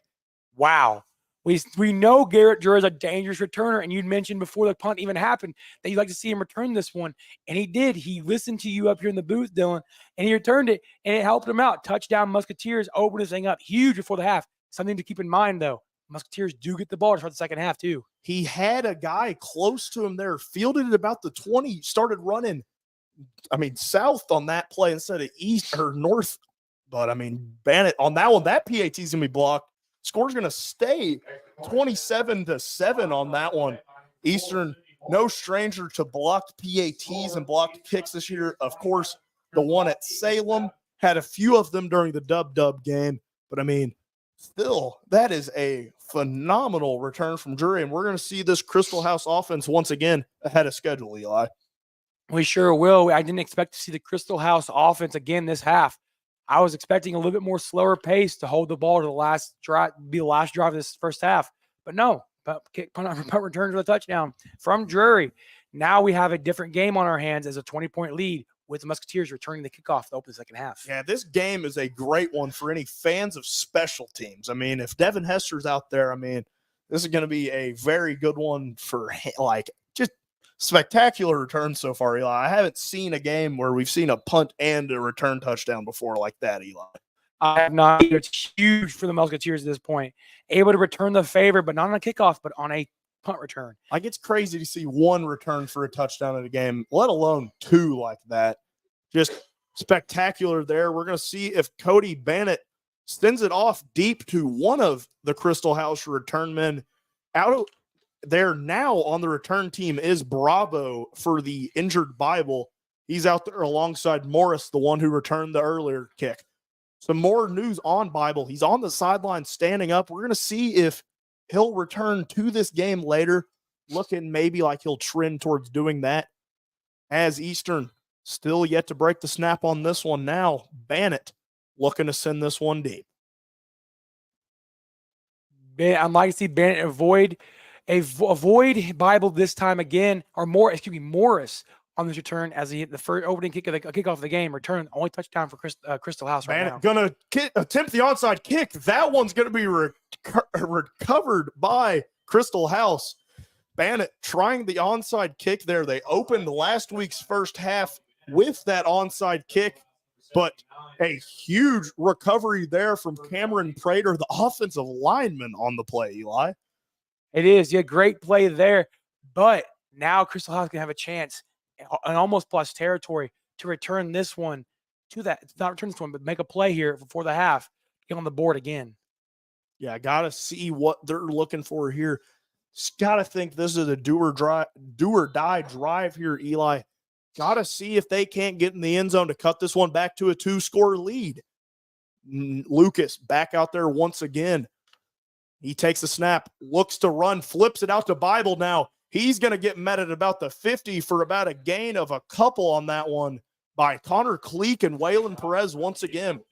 Another good run by Bible to the outside, not able to find his room just yet. He's getting stuffed by this Musketeer forefront. It's nice to see the Musketeers get outside and tackle with urgency tonight, as they've lacked that the past few games to start. Yeah, maybe Bible just having a cramp a couple of possessions ago, already back in the game on that carry, having the speed option from Lucas there, ends up deciding to pitch that one out to Bible. Now Lucas trying to get his offense set, motioned Bravo through. He's getting his guys around, just 10 seconds left on the play clock. Lucas looking for the snap in the shotgun, motioning 2 through again. We're going to see him 3 seconds now, takes the snap, a low one, gets it out. He's going to be met early, and Caleb King blew that one up from the get-go. He sure did. We had a flag before the snap there. The ball was blown dead, but still Caleb King getting out of the backfield with a fight coming on his hands, ended up knocking that ball loose, but I believe the runner was down anyway. Yeah, I'm interested to see what happened on that one. Crystal House motioning a couple of guys through. Their penalty's going to be declined on the play, I think. Going to see what that, maybe a timeout now for Crystal House. 2:37 left in this one, but before we send you off to an ad break, we're going to get a score from Eli. It is halftime at Madison for Salem. Madison has fought their way back in this game, initially down 7-0. They lead the Lions 17-7. And now we also have Southridge against Corden at Southridge. Corden is down 42-0 in the second quarter. We're seeing a lot. Triton Central, no update there. We have Providence at Eastern Green. Providence up 14-7. Yeah, Silver Creek down 14-0 at the half against Martinsville, a place we came through. We had Brownstown Central up over Indianapolis Cecina at Brownstown 14-7 in the first quarter. Something to look at there. Great to see him now. We had some good football come around the areas. Yeah, a lot of good football here in sectional time. 3rd and 14 here from Crystal House. 2:37 left in this first half. We're going to see what the quarterback Lucas gets here on this one. Takes a snap. Got a speed option again. He's going to tuck it and keep it himself, and he is met early by a barrage of Musketeer defenders, Caleb King and Adam Guthrie on that one. Huge stop, and Eastern going to have a chance to maybe get another score here, Eli. Guthrie and King on that right end of the defensive line has been a troublesome time for the Crystal House offensive line, as they've given up so many backfield chances for the Musketeer defense, as they're going to punt the ball again tonight, once again. But previous plays have shown that the Musketeer defense came to fight tonight. Meredith back out there to punt this one. Going to see if Crystal House can't keep this one on the field. Meredith takes the snap, looks to send one deep, a high airing punt. Garrett Drury going to fair catch this one at about the 27 there. Good little fair catch. Going to be not quite as successful there, but still Eastern, minute 46 to maybe try to get a little bit more out of this first half. Going to be interesting to see what the 2-minute offense looks like with the star receiver Caden Temple out. Normally, they run that 4 wide receiver set, but I mean, that's not really an option whenever you don't have a lot of your receivers healthy right now. I was going to mention that earlier. The drive for Crystal House that last round was not very long at all. Maybe 2 minutes at max. Now the Musketeers have a chance to put the ball in the end zone once again, or you can get a field goal if they're close enough to the line. But I don't think we're going to see that out of Bennett here tonight, Eli, but we'll certainly see.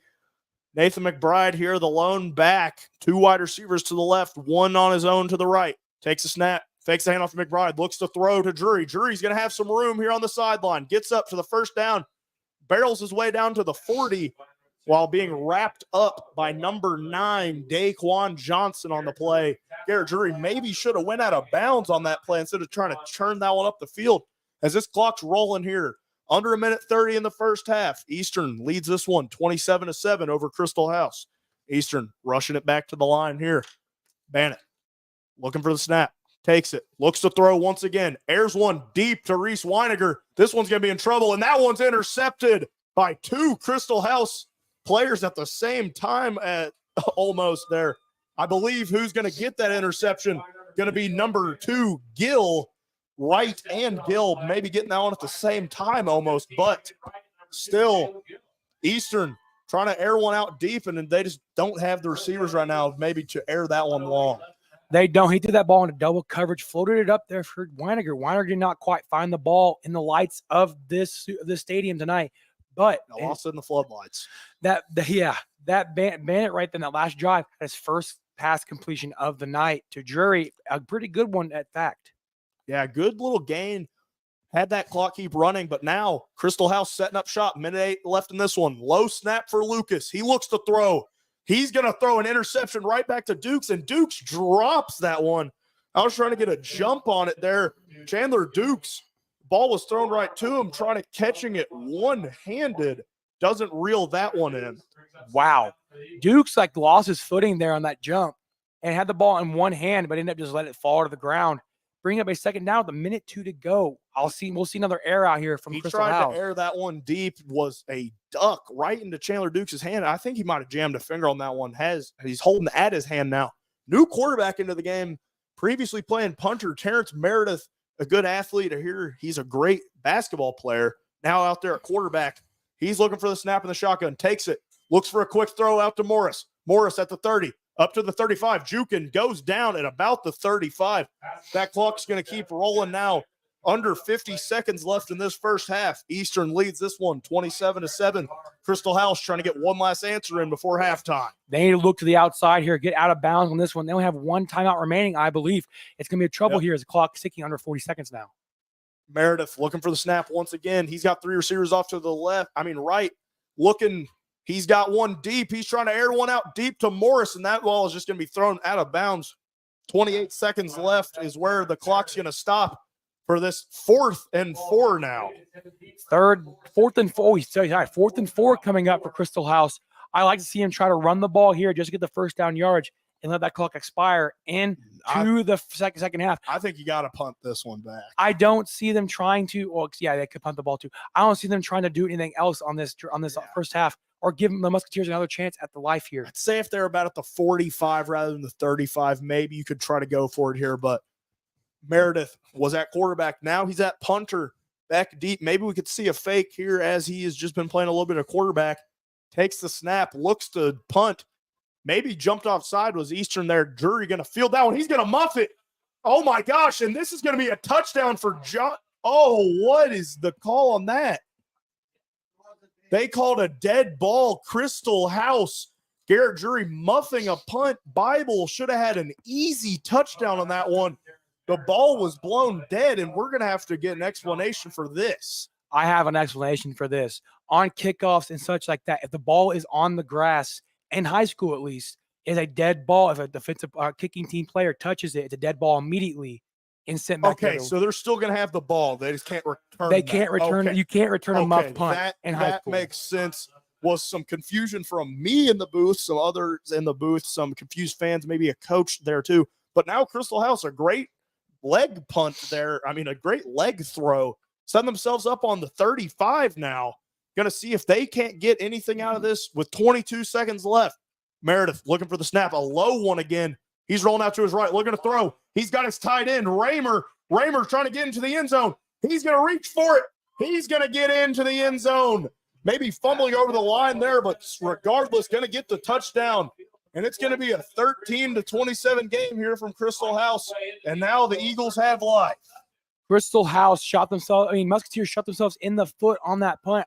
Now giving up a touchdown to Crystal House, making this game a little closer. Yes, the Musketeers get the ball to start the second half, but it's still a shoot-up game now for Crystal House as they're now back with some life and the light in their offense. Yeah, some more special teams action there. Raymer on the play, getting his 3rd catch of the year for his 2nd touchdown. Was a great play by him. Estudio for the PAT. He's going to put slot that one through the uprights. 27-14 is our score here from Indianapolis. Crystal House now with a little bit of life going into the halftime. I mean, momentum can change fast, Eli. We're going to see if Eastern can hold them off. Just 14 seconds left in this first half now. I wonder if they're going to pull a trick like the Musketeers did and have a little pooch onside kick. Doubt it. They're going to send this one to the half. It's going to be a great chance for Crystal House to come out in the second half with some confidence, putting the ball in the end zone on their previous drive, looking to come back in this game down as much as 20 points. Got to see if they can keep these drives strung together. Maybe a little bit of a break there for Crystal House. Gonna see what the hands team for the Musketeer does here. Maybe we can see another Garrett Drury return here, Eli. We sure hopefully can. I mean, he returned one earlier on a punt to get the Musketeers up by 20, but now we have a kickoff, a little bit of a different situation for a return for a touchdown We saw Morris do it. Let's see if Jury can do it. We also have McBride back there. The dangerous runner has been all night. Yeah, gotta see who they choose to kick to on this one, Eli. We sure will. I'm going to be excited to see it, but it's, as much as it's going to be detrimental for this Musketeer to get off the field here into the half and not make any lapses in their mindset, it'd be great to see if Crystal House can try to find an answer quickly in the second. I'd love to see a secret onside kick here from Crystal House. Estudillo up to it. He's going to send that one deep to Jury. Jury fields it at the 15, up to the 25 now, to the 30. He's got an envoy of blockers to the 45, down to the 50. And now in maybe range where Eastern might be able to take a shot here. 6.8 seconds left in this first half. Going to see if Eastern just clocks this one, maybe take a knee and head into the half, or maybe if they take a shot for it all, Eli. We almost saw a return there from Jury, about 30 yards on the return up to midfield, neutral site now for the Musketeers. Some very frustrated coaches there from Crystal House on that one. Just hands on head there. I mean, having some issues with their own return defense after returning one of their own. I mean, one thing I want to make a comment on, I don't know how that guy down there on the sideline, the Crystal House coach, isn't cold right now. He's wearing a cutoff tonight. He reminds me of the Minnesota Vikings weight training coach. It'd be snowing outside, and he'd have a cutoff shirt on, dry fit cutoff shirt on, and just cheering on his team like I don't crazy. know how he's not freezing tonight. I mean, that's who we need to interview, Eli. That's who we need to interview this game tonight. It's wild. It's great. It's energy for football, high school action going on now. We had the weights guy interview. We need to get that guy in the booth. Bannett here, 6.8 seconds left. Going to take one last shot, airing one deep to Dukes. He might have him. Dukes, and he is not going to be able to reel that one in. Clock going to run out. A flag on the play, though. Maybe going to have some more action here in this first half. You can't stop. You can't end the half on a defensive play. Defensive penalty, on a defensive penalty. So we'll see what happens here, what the call is from the referees. Yeah, we're going to see what it is. If it's on the offense, we're going to the locker room. If it's on the defense, we might have another shot at the end zone here. Think we're seeing a point. The original point was that on the offense. I think we're going to just see this one head into the locker room. It's going to be holding on the offense. Both teams going to head off to the locker room. Eastern taking a 27-14 lead. Some punches being thrown from both sides. Crystal House getting one score back before the half. We're going to be back here with Commissioner's Corner here shortly alongside our halftime show. I'm Dylan Beach alongside Eli Guthrie here for WSLM. Thank you for listening. It's almost time for Halloween Boo Bash 2023, coming up at the Stevens Memorial Museum in Salem on Saturday, October the 28th from 5 to 6:15 p.m. Bring the kids to trick or treat in costume and make your way through the grounds of the museum as you visit booths decorated by local businesses, civic groups, and organizations in the community. The event is free and all are welcome. Bring the children in costume and stroll the museum grounds on Saturday, October the 28th from 5 to 6:15 p.m. If your business, church, or group would like to participate, call 812-620-7271 or email wslmradio@gmail.com for more information.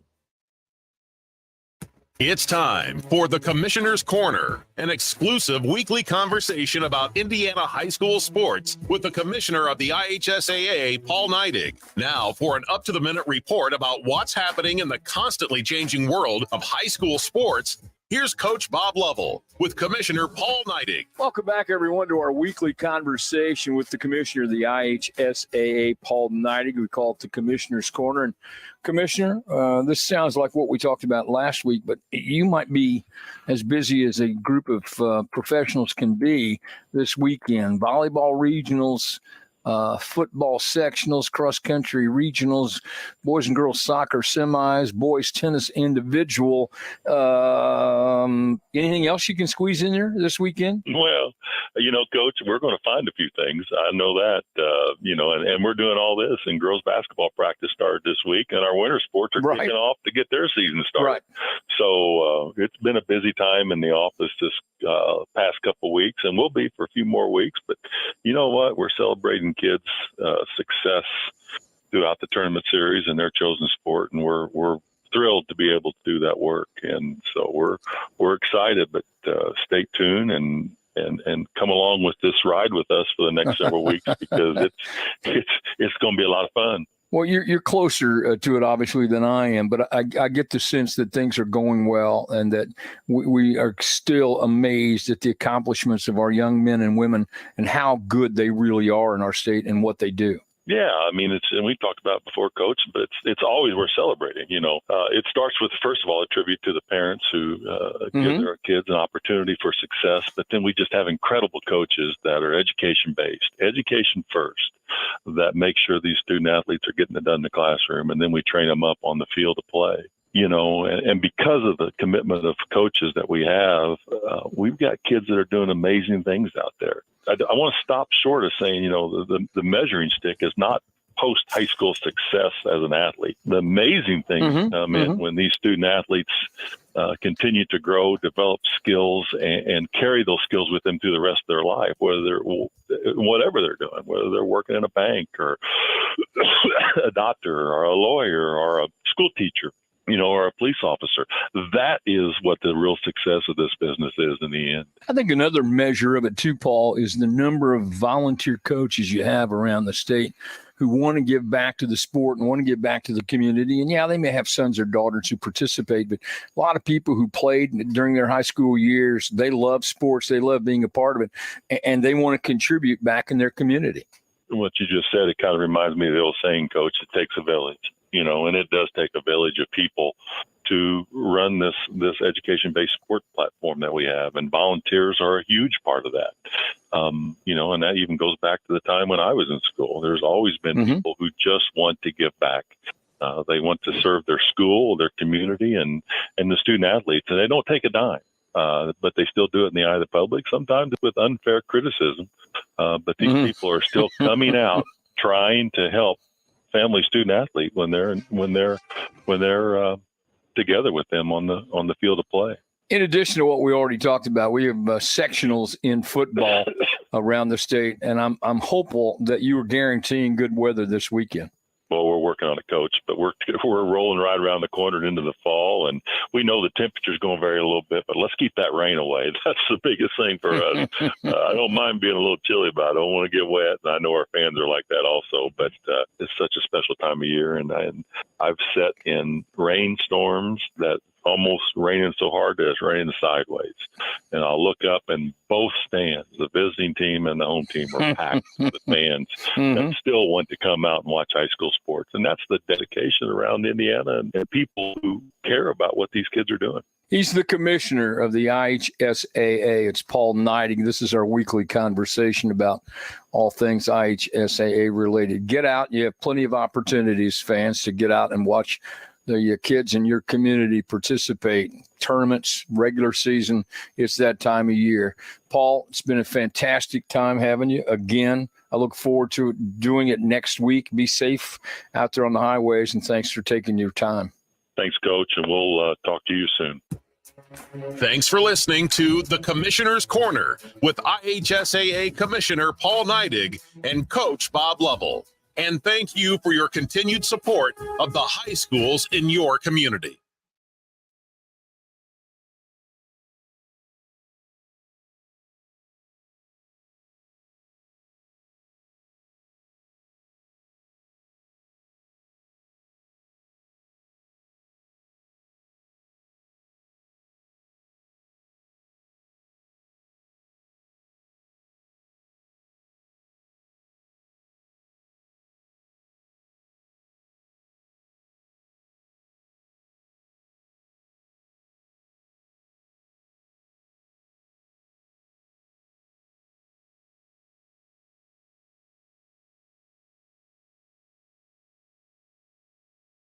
After a joint surgery, injury, or illness, Meadowview and Salem Crossing are the best choices for helping you recover. Our Moving Forward rehabilitation program offers a full range of therapies. We're here to help you return home safely with the skills you need to live life on your own terms.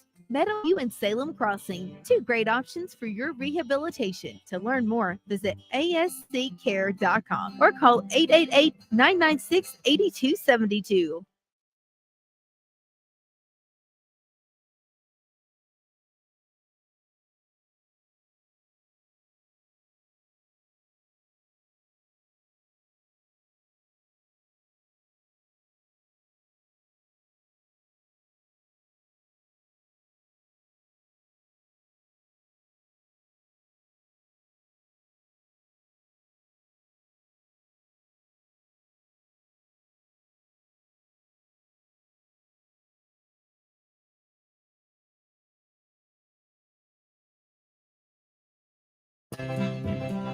Get ready, folks. The excitement is building as Fort Bologna Days approaches its 54th annual festival in beautiful Bologna, Indiana. Mark your calendars for a weekend packed with fun, family, and unforgettable memories. Join us on Saturday and Sunday, October 21st and 22nd for an event that's bigger and better than ever before. Watch local people in action, spinning, quilting, braiding rugs, and lots more. There'll be homemade food, flea markets, and craft booths, lots of free entertainment and free parking, plus model steam and old gas engines. Bring the whole family and enjoy the weekend together. A 5K run walk, tomahawk and knife throwing, Western dancers, cornhole tournament, a muzzle loader shoot, trail ride, and much more. Get the entire schedule at FortBolognaDays.com. Mark your calendars for Saturday and Sunday, October 21st and 22nd, and we'll see you in Bologna, Indiana for the 54th annual Fort Bologna Days.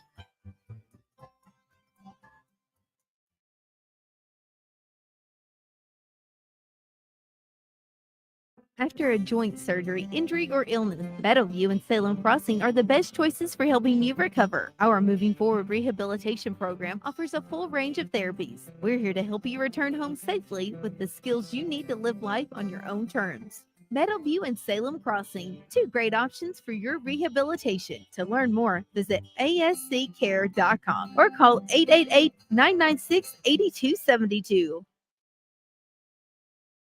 This is Becky White from WSLM, and I'm here at the beautiful John Jones showroom in Salem, Indiana for the John Jones Auto Minute. Are you ready for some football and fantastic deals on wheels? John Jones Auto Group is here to kickstart your season with unbeatable savings at all 4 of our locations. That's right, we're conveniently located in Salem, Corden, Greenville, and Scottsburg. Score big this football season and drive away a winner with John Jones Auto Group. Our dedicated team is committed to helping you find the perfect vehicle that suits both your style and your budget. Whether you're looking for a tough and versatile truck to tackle any challenge or sleek and fuel-efficient sedan to zip through traffic like a star player, we've got you covered. Plus, don't overlook our certified pre-owned vehicles that offer affordable reliability. Get ready to do a happy touchdown dance because we're offering incredible finance options. Our finance team will work their magic to secure the best rates and terms tailored to your needs. Touchdown! And there's more. John Jones Auto Group is offering game-changing incentives, lease specials, and low APRs. Make this the perfect time to drive home, a deal you won't find anywhere else. Don't fumble this opportunity. Visit John Jones Auto Group today at any of our 4 locations. Or you can check us out online at johnjonesautogroup.com. And remember, you see so many because they paid so little. Keep playing. Keep working. Keep going. And keep moving with the exceptional orthopedic care at Baptist Health. With an experienced team and a full line of advanced services and procedures, it's no wonder most people choose Baptist to help them keep on. Keeping on. Visit baptisthealth.com/ortho to find a Baptist Health provider.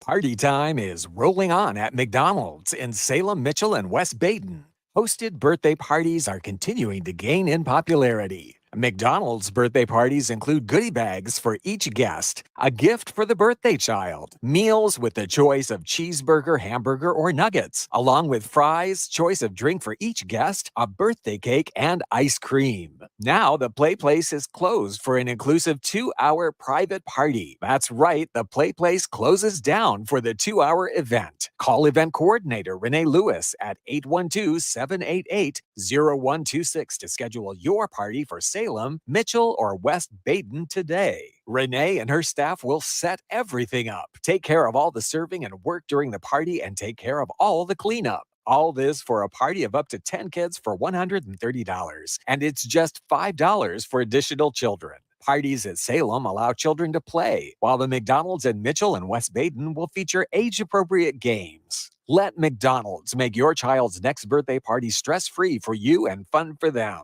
Call Renee at 812-788-0126 today and get your next party on the schedule. If you're looking for the best Mexican food, stop in today at El Camino in Salem. And don't forget to stop in before the game or come in up until 10 p.m. on Friday or Saturday. Come in during lunch for great specials during the week starting at just $5.65. The Speedy Gonzalez for $5.65. A taco lunch, $5.65. The quesadilla or enchilada lunch for just $5.65. Or try your choice of lunch fajitas for $9.95 or the burrito zapata. New menu coming soon at El Camino in Salem, and they're hiring servers. Weekly specials include Tuesday's taco special, buy 3, get 1 free, and Sundays, kids' meals are half price. Whether you stop in before or after the game, El Camino's is something for everyone in the family. Open till 10 p.m. on Friday and Saturday, and weekdays 11 a.m. to 9 p.m. Stop in at 403 South Main Street in Salem, or call ahead at 812-586-0199 for carryout. We welcome you back here to the Circle City, Eli, for our short halftime show here tonight. We didn't really want to have a long one for all you folks at home, but I mean, an exciting first half so far, Eli. Eastern, of course, leading this one 27-14 for all of you that might just be joining us from home. I mean, an exciting half, a lot of special teams mishaps from both sides, a big offensive performance so far from this Eastern team, though, Eli. It sure has been. I'm liking what I'm seeing with the Musketeers. That running game has not suspected to be very bad tonight like it has been in the previous games.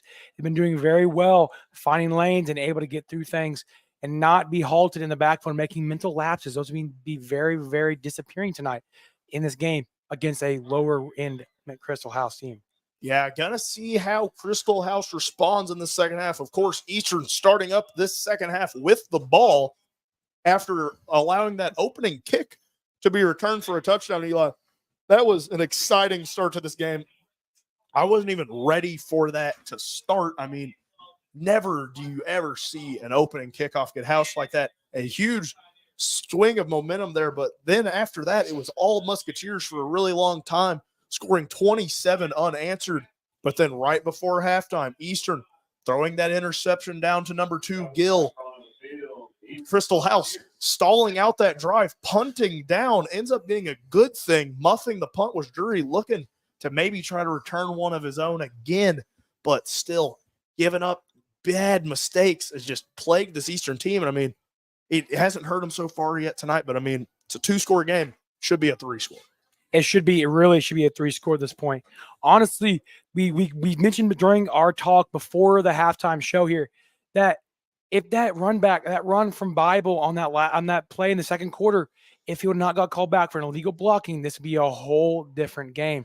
It'd be only 6-point differential now instead of a 13-point. Yeah. This is going to be wild to see the second half come out, especially with that eagerness and that revenge from the first half coming from Crystal House. I think as this game goes on, it is going to just be even more evident how crucial that flag was for Eastern tonight. If Crystal House gets close back in this game, I think you can pinpoint back to that drive as, I mean, it could have been a chance to where it might have been a chance for them to win it if they get back into this game. They sure will. We saw how Crystal House has made adjustments in the second quarter even on things that Musketeers have done. Running the game, running the ball has been different for the Musketeers this first half without Jones. But the adjustments they make at halftime here for Crystal House is going to have to be a lot different now as they're going to have to adapt. For now, Jones coming back and able to find some reps in the second half. Yeah, that's who I'm looking for on the sideline, even is Jones. He is out there warming up, getting loose. But one thing we need to fill the people in at home about missing now for the Musketeers is Garrett Drury was injured towards the end of that first half somehow, was hurt. I don't know what play it was, but he was limping off to the locker room. Don't know how he was hurt. Haven't seen him come back out so far. Maybe still being checked on by the trainer. But I would be surprised if we saw Garrett Drury again tonight, Eli. I would be too. I saw as I walked out of this press box for the commissioner's corner, Garrett Drury was on as a teammate's scooter with his right leg propped up. He was injured, like Dylan said, that previous time before the end of the first half. And now we're going to see a different game for the Musketeers. We're only leading 27-14 now with the clock getting ready to put a fresh 12 on there for the third quarter kickoff. Musketeers will receive it the first time. Yeah, I think it's going to be crucial for Eastern to get down and get in the pay dirt once again to open up the second half. Eli, got to be able to stop that momentum that Crystal House has coming into that second half. And I mean, Crystal House on the other side, they've got to get a stop to open this half because right now all the momentum of them scoring right before halftime maybe could spark a comeback in tonight's game, Eli. It might. We see Bible. It would open things up early in runs that he made, but then get halted by the Musketeers defensive line on that right side of the defensive back. Those defensive backs there coming in and taking him out quickly. But no shadow of doubt for Bible as he's able to find lanes very quickly when he needs to. He has no problem juking around defenders, able to find misdirection. We're going to see how he can open things up now as he was mildly injured, went down in the first half with a supposed injury. Yeah, came back relatively quick though. Yes, he did. He came back very quickly in this game, but still not the same as he was before. Yeah, I mean, tonight is just interesting. A lot of storylines in this one. Maybe a battle of unmovable objects tonight. Crystal House looking for their first ever sectional win. Eastern on the other side looking for their first sectional win since 2019, looking for their 6th overall sectional win. And I mean, as a fan of Eastern for a long time, I can kind of feel where Crystal House is. I mean, I don't quite remember back in the day when they got the first sectional win, but I remember back in the day when it was like you're rooting for them to get Crawford in the sectional because maybe they'd go out and beat Crawford County in a sectional. But as a program that's on the rise like Crystal House, I mean, a very young program, they've got pieces right now, Eli, and that's why I don't think Eastern can quite write them off like they've maybe wrote off teams like Salem in the second half and allowed a comeback before in the past. Exactly. There's a lot of things to be considered tonight for either team of this matchup. Crystal House never had a sectional win before. Musketeers gone 4 years without a sectional win, and it's looking to get back in the win column for the Musketeers in the sectional, but they're not going to go away without a fight. Not going to walk out of this one without a fight from Crystal House. 27-14 is our score right now. But Crystal House has to get a stop on defense first before things can go their way. Yeah, we're going to see which one of these teams can take advantage of a very, very easy sectional draw here tonight. I mean, going to be facing the winner of Switzerland County, Brown County. I'm looking for that score as we speak right now, Eli, to maybe get a preview of which one of these teams is going to be facing the winner here tonight, Eli. We're looking to hopefully beat Brown County for the Musketeers. Really, I don't think that's going to be a thing, though. I don't know if Brown County's getting out of that one. No, I don't think so either. I'd be very shocked if they got out of that. Switzerland County is more of a powerhouse than Brown County, as they have their ways around. But no doubt about it, either way, the Musketeers can have a road to the championship game if they can hold off Crystal House now, as we're ready for this. Switzerland County winning that one 21-6. 9 minutes left in the third quarter. A little bit closer of a game out there in Vive. We're going to see this half get started off once again by the kicker, Estudio. 2 for 2 on the night on his PAT attempts. Going to see if he can't send this one back deep to McBride and Drury. McBride taking over on kickoff return duties for the injured Caden Temple last week. Going to see if maybe he gets his first meaningful return here, Eli. It's going to be kicked to Drury. He's going to field that one low at the 20. That ball's still on the field. He's just going to do everything he can to dive on that at the 22. Was a very low ball, a hard one for Garrett Drury to get on. Going to end up falling on it, though. Eastern setting up shop on this first offensive drive of this second half. Correction, anyway. That was the first look we had at Braden Jones on that return. That was, I saw the Garrett Drury. Yeah, there's Braden Jones, not Garrett Drury. Yeah, Garrett Drury's out. Garrett Drury probably grabs that one. Yeah, that's on me. Yeah, sorry, folks. Still, it feels weird to have 2 new return men back there after Temple and Drury held that down the whole year. But new look Musketeers back out there with Braden Jones in at running back. Maybe not going to be seeing very many tight end sets tonight unless they want to sub Caleb King back into offense. Jones in the backfield for the first time tonight. Bannett looking for the snap. It's going to go to McBride, though. McBride churning up the middle a little bit. Going to get a minimal gain, but still a decent start to this first down. Don't fix was not broken. They go to McBride on this opening play, the second half, because McBride's been their power back for the whole game. He's able to find lanes when he needs to. I like to see him go to Jones on this one, though. Yeah, gotta see if Braden Jones can get moving, because it's even not even just on a this week basis, Eli. You have to get him going for sectional if they advance. And I mean, if Braden Jones starts getting going, this is a dangerous Eastern team. And that is a high snap. Bannett trying to race back to fall on it. He's not going to fall on it. Crystal House Going to recover at the 10-yard line. Cody Bennett over judging that one. And Crystal House going to set up shop on the 10-yard line. And this is exactly the start that Crystal House needed to this second half, Eli. These are the mental lapses that we're talking about from the Musketeers. They have problems maintaining leads in football games. It's coming out now. We're going to see the same exact forefront as we had in the offensive time for the Musketeers as they're on there letting them Eagles now at the 10-yard line in plus territory, looking to score early in the second half. Yeah, Crystal House, we're going to see Meredith trot back out onto the field at quarterback, maybe looking like the quarterback for the rest of this game so far. Going to see what they're dialing up here. 11-16 left in this third quarter on the 10 here for the Eagles. Bible's in the backfield. Looking for the snap now. He's trying to motion someone through. Motions his running back through a hobbler on the snap. He's got some pressure here trying to roll out wide.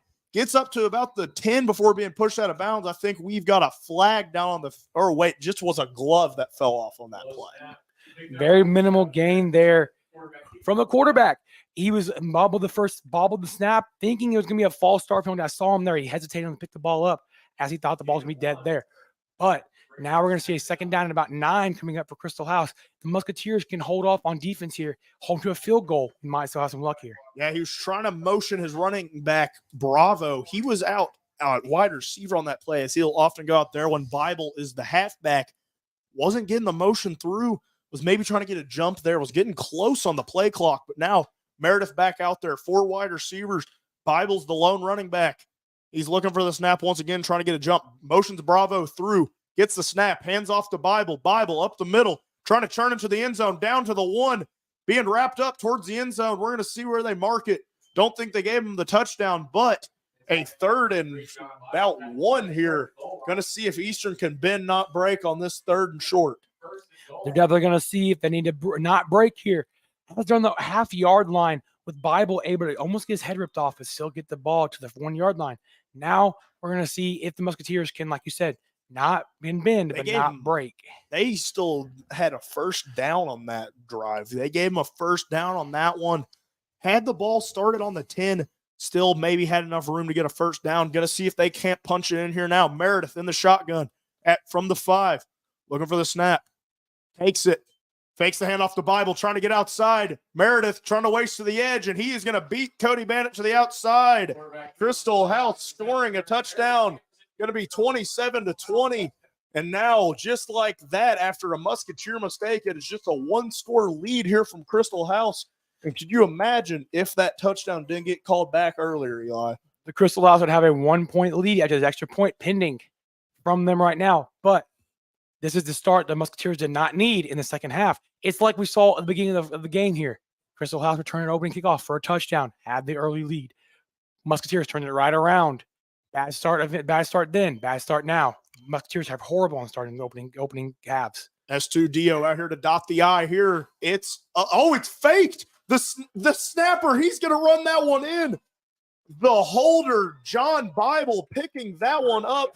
And I would say that is quite the dot on that I, Eli. 27-22 here from Indianapolis. And all the momentum is on the Eagles sideline now, Eli. It sure is. We saw our first look at Jones on that last drive for the Musketeers. That snap over Bennett's head really caused a lot of trouble as they turned it over there. Eagles had no problem getting into the end zone and a 2-point conversion now on a fake field goal. Very, very not something that's going to happen a lot in high school football. A fake field goal, more of a 2-point conversion try for regular offensive snaps. Now Crystal House scoring 15 unanswered points. Eastern earlier scoring 27 unanswered. Now Crystal House giving them a bit of a taste of their own medicine. And we're going to see if they can't get another stop to potentially take a lead on their next drive. And for Eastern now, you have got to stop the bleeding with this drive, Eli. You sure do. We got to see more out of the Musketeers here as they're trying back onto the field, a little less confident in their ability now. As we're going to see, it's not going to be Jones out on. He's been taken off. Yeah, he's scratched off the list of kickoff return. It's going to be Cleek and Bride. We're on to Connor Cleek now. Connor Cleek's had some good returns this year. He has. He's normally on that second level, right above the return man. Now we're going to see if Connor Cleek gets a chance at it. But I mean, Eastern got to stop the bleeding here. Got to have some damage control on this drive as Estudio back out to send this one deep. 9:32 left in this third quarter. He sends one long. McBride got to field it about the 17. Muffs it again. Picks it up at about the 20. Wrapped up at about the 20. Going to be brought down at about the 23. And that loss of Drury and Temple even more evident now, Eli, because the Musketeers don't have a return man. They sure do not. It's even more of a problem now for the Musketeers. They're starting off even worse now. Another muffed kick, the last kickoff of the muff. And now we're looking to see hopefully not another snap over the head. Eastern has had a fair share of issues with the snaps this year. Going to see if they can't get it under control here. 9:25 left in this third quarter. Eastern still leads Crystal House 27-22, but we have got ourselves a ball game here now, Eli. We sure do. I'm excited to see this the second half contains of. But now we're seeing the Musketeers for the second time. Turns it over on their first drive of the second half, trying to calm themselves down and come back into this one. Just 3 seconds left on the play clock. Eastern's going to have to take a timeout early here. Eastern taking a long time to get out of the huddle there. We're going to send us off to a break here real quick. If you're just joining us, it's 27-22 Eastern over Crystal House. And we'll be right back here on WSLM after this short break. Bring on the garlic. Get ready for another epic event this summer with Papa John's new Garlic Epic Stuffed Crust Pizza. This is the third version of Papa John's Stuffed Crust Pizza. First, there was the regular cheese stuffed crust, and then they added pepperoni into the crust. Now, this pizza has garlic in 3 places: in the crust, on the crust, and in a cup with its special garlic dipping sauce. The pizza has a blend of cheese with garlic seasoning inside the crust and more garlic seasoning on top of the crust. It's available as a large pizza for just $13.99. Papa John's also has a garlic chicken pizza, which has a hand-tossed original crust with real cheese, vine-ripened Roma tomatoes, grilled all-white chicken, artichoke, roasted garlic, and fresh. We welcome you back here at Crystal House. Cody Bannett looking for the snap, takes it, hands off to Braden Jones for his first of the night. He's got a first down and more down to the 40-yard line. And Eastern, once again, has some life on their sideline after that huge gain from Braden Jones. That's the kind of offense we got to see from the Musketeers this time around when they're only up by 5 points now.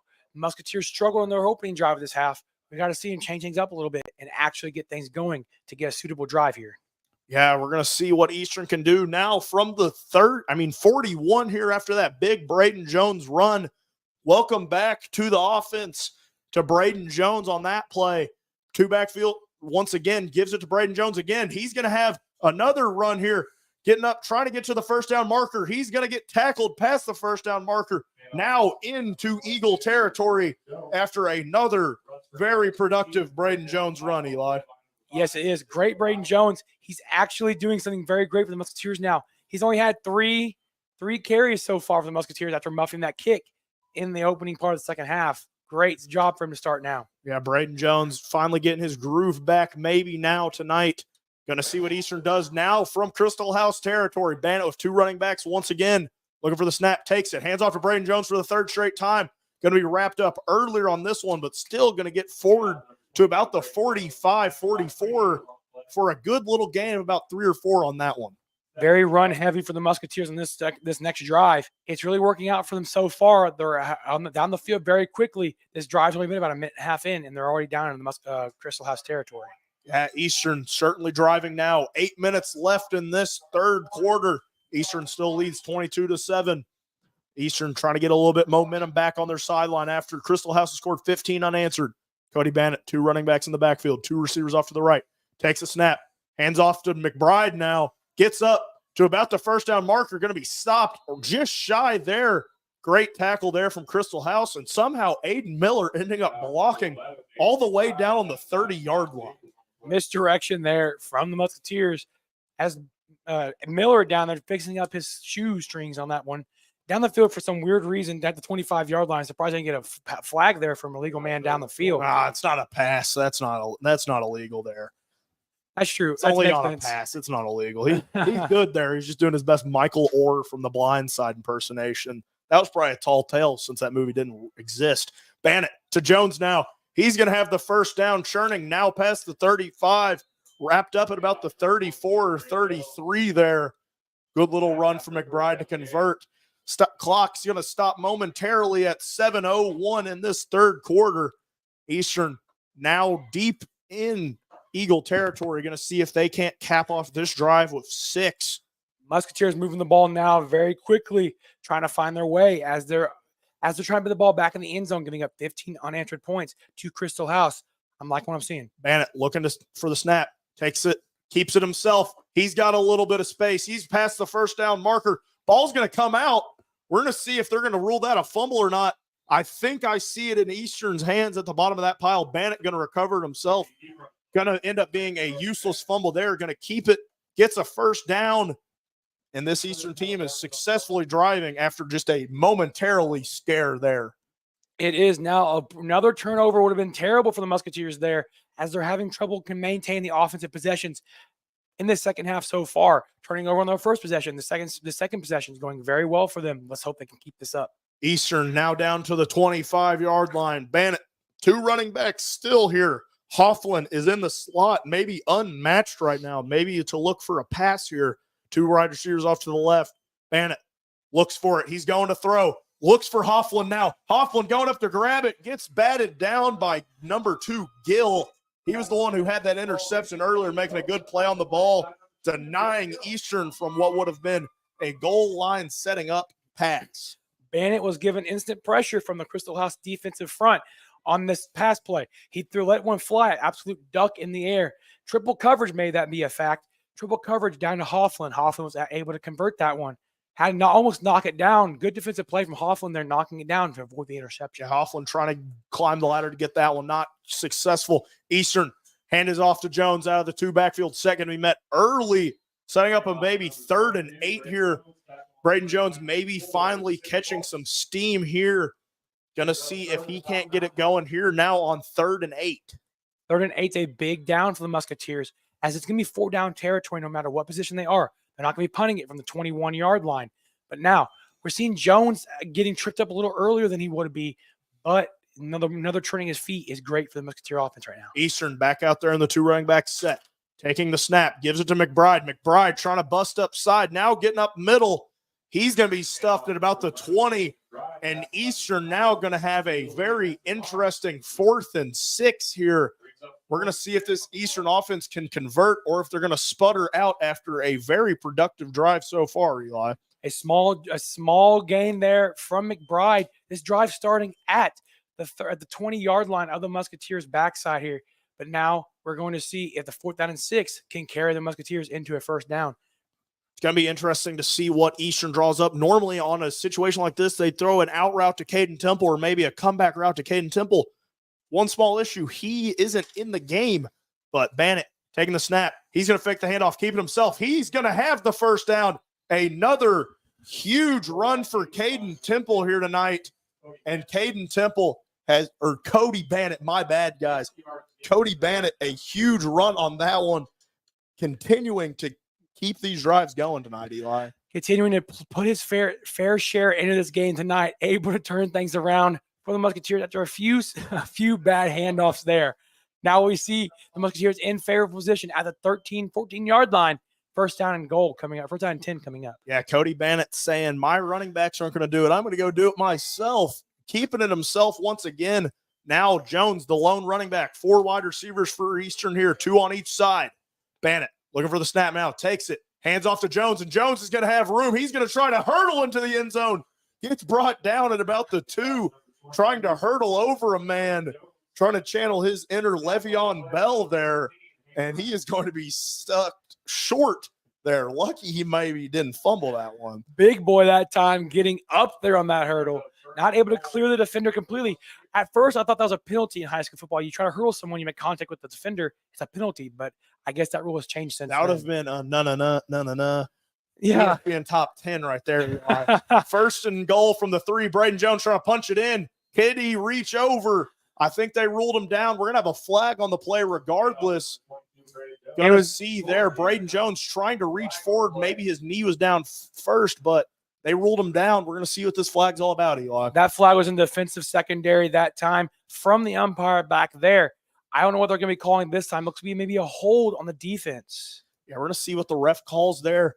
still haven't been signaled. He's talking to the Eastern sideline, so it makes me think that one's on Crystal House. Going to see what it is here.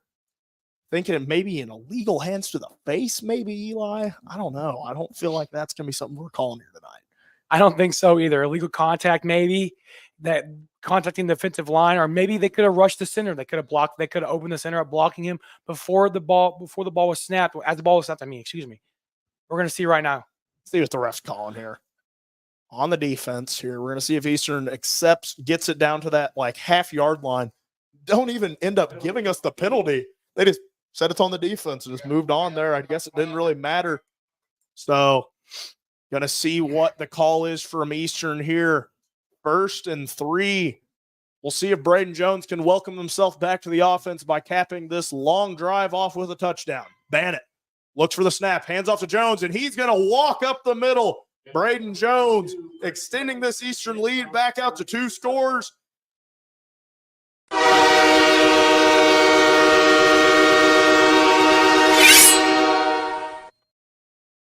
Eastern there driving from the 20 all the way down the field, and an almost 80-yard drive there, taking up lots of clock. Now just 3:55 left in this third quarter. Eastern 33-22 lead, and they're out for the 2-point conversion here. Hands off to Braden Jones again. He's going to get into the end zone again. I think this play's going to be blown dead for a flag here. Going to see who this one's on once again. We're going to have the same exact call on the defensive time once again. Is that too many men on the field? I don't think that was – I don't think that's what it was, but gonna see. Oh, it's an offensive penalty this time. They did not point that way. It makes no sense. I don't think that was an offensive penalty. Well, the ref was walking the ball back over on the other side. Okay, so it was a too many men on the field. Eli, showing his ball knowledge off there, was right on that play. Don't know why that would be a blown dead foul there, but Eastern going to try it again. Maybe played their hand too early now. Crystal House might know what the play is. Going to see if they can't stop it. Braden Jones gets the carry. They're not going to be able to stop it. He gets into the end zone to get this one to 35-22. Eastern taking a 13-point lead here with 3:55 left in this third quarter, Eli. A powerful drive that had its ups and downs from the Musketeers. 2 defensive penalties, the same exact thing each time. Too many men on the field for the defense. 11's the max here, guys. Putting 12 or 13 on there is not a problem. It's a problem for the Crystal House. Yeah, that, in my opinion, Eli, exactly what Eastern needed. I mean, hot take there. You need to score a touchdown. Yeah. Exactly a hot take from me, but Eastern giving up 15 unanswered, took a long drive, took some time off the clock, capping it off with a touchdown. Now they're in great position. Now, I mean, with a stop, you could be getting into ball game territory. We sure can. We're clicking down to 3:55 to go in the third quarter. Over 3/4 of the game is being played almost at this point. We're going to see if the Musketeers can hold this lead up to 13 and not give Crystal House any more light to live with. Yeah, got to see Crystal House with a quick response.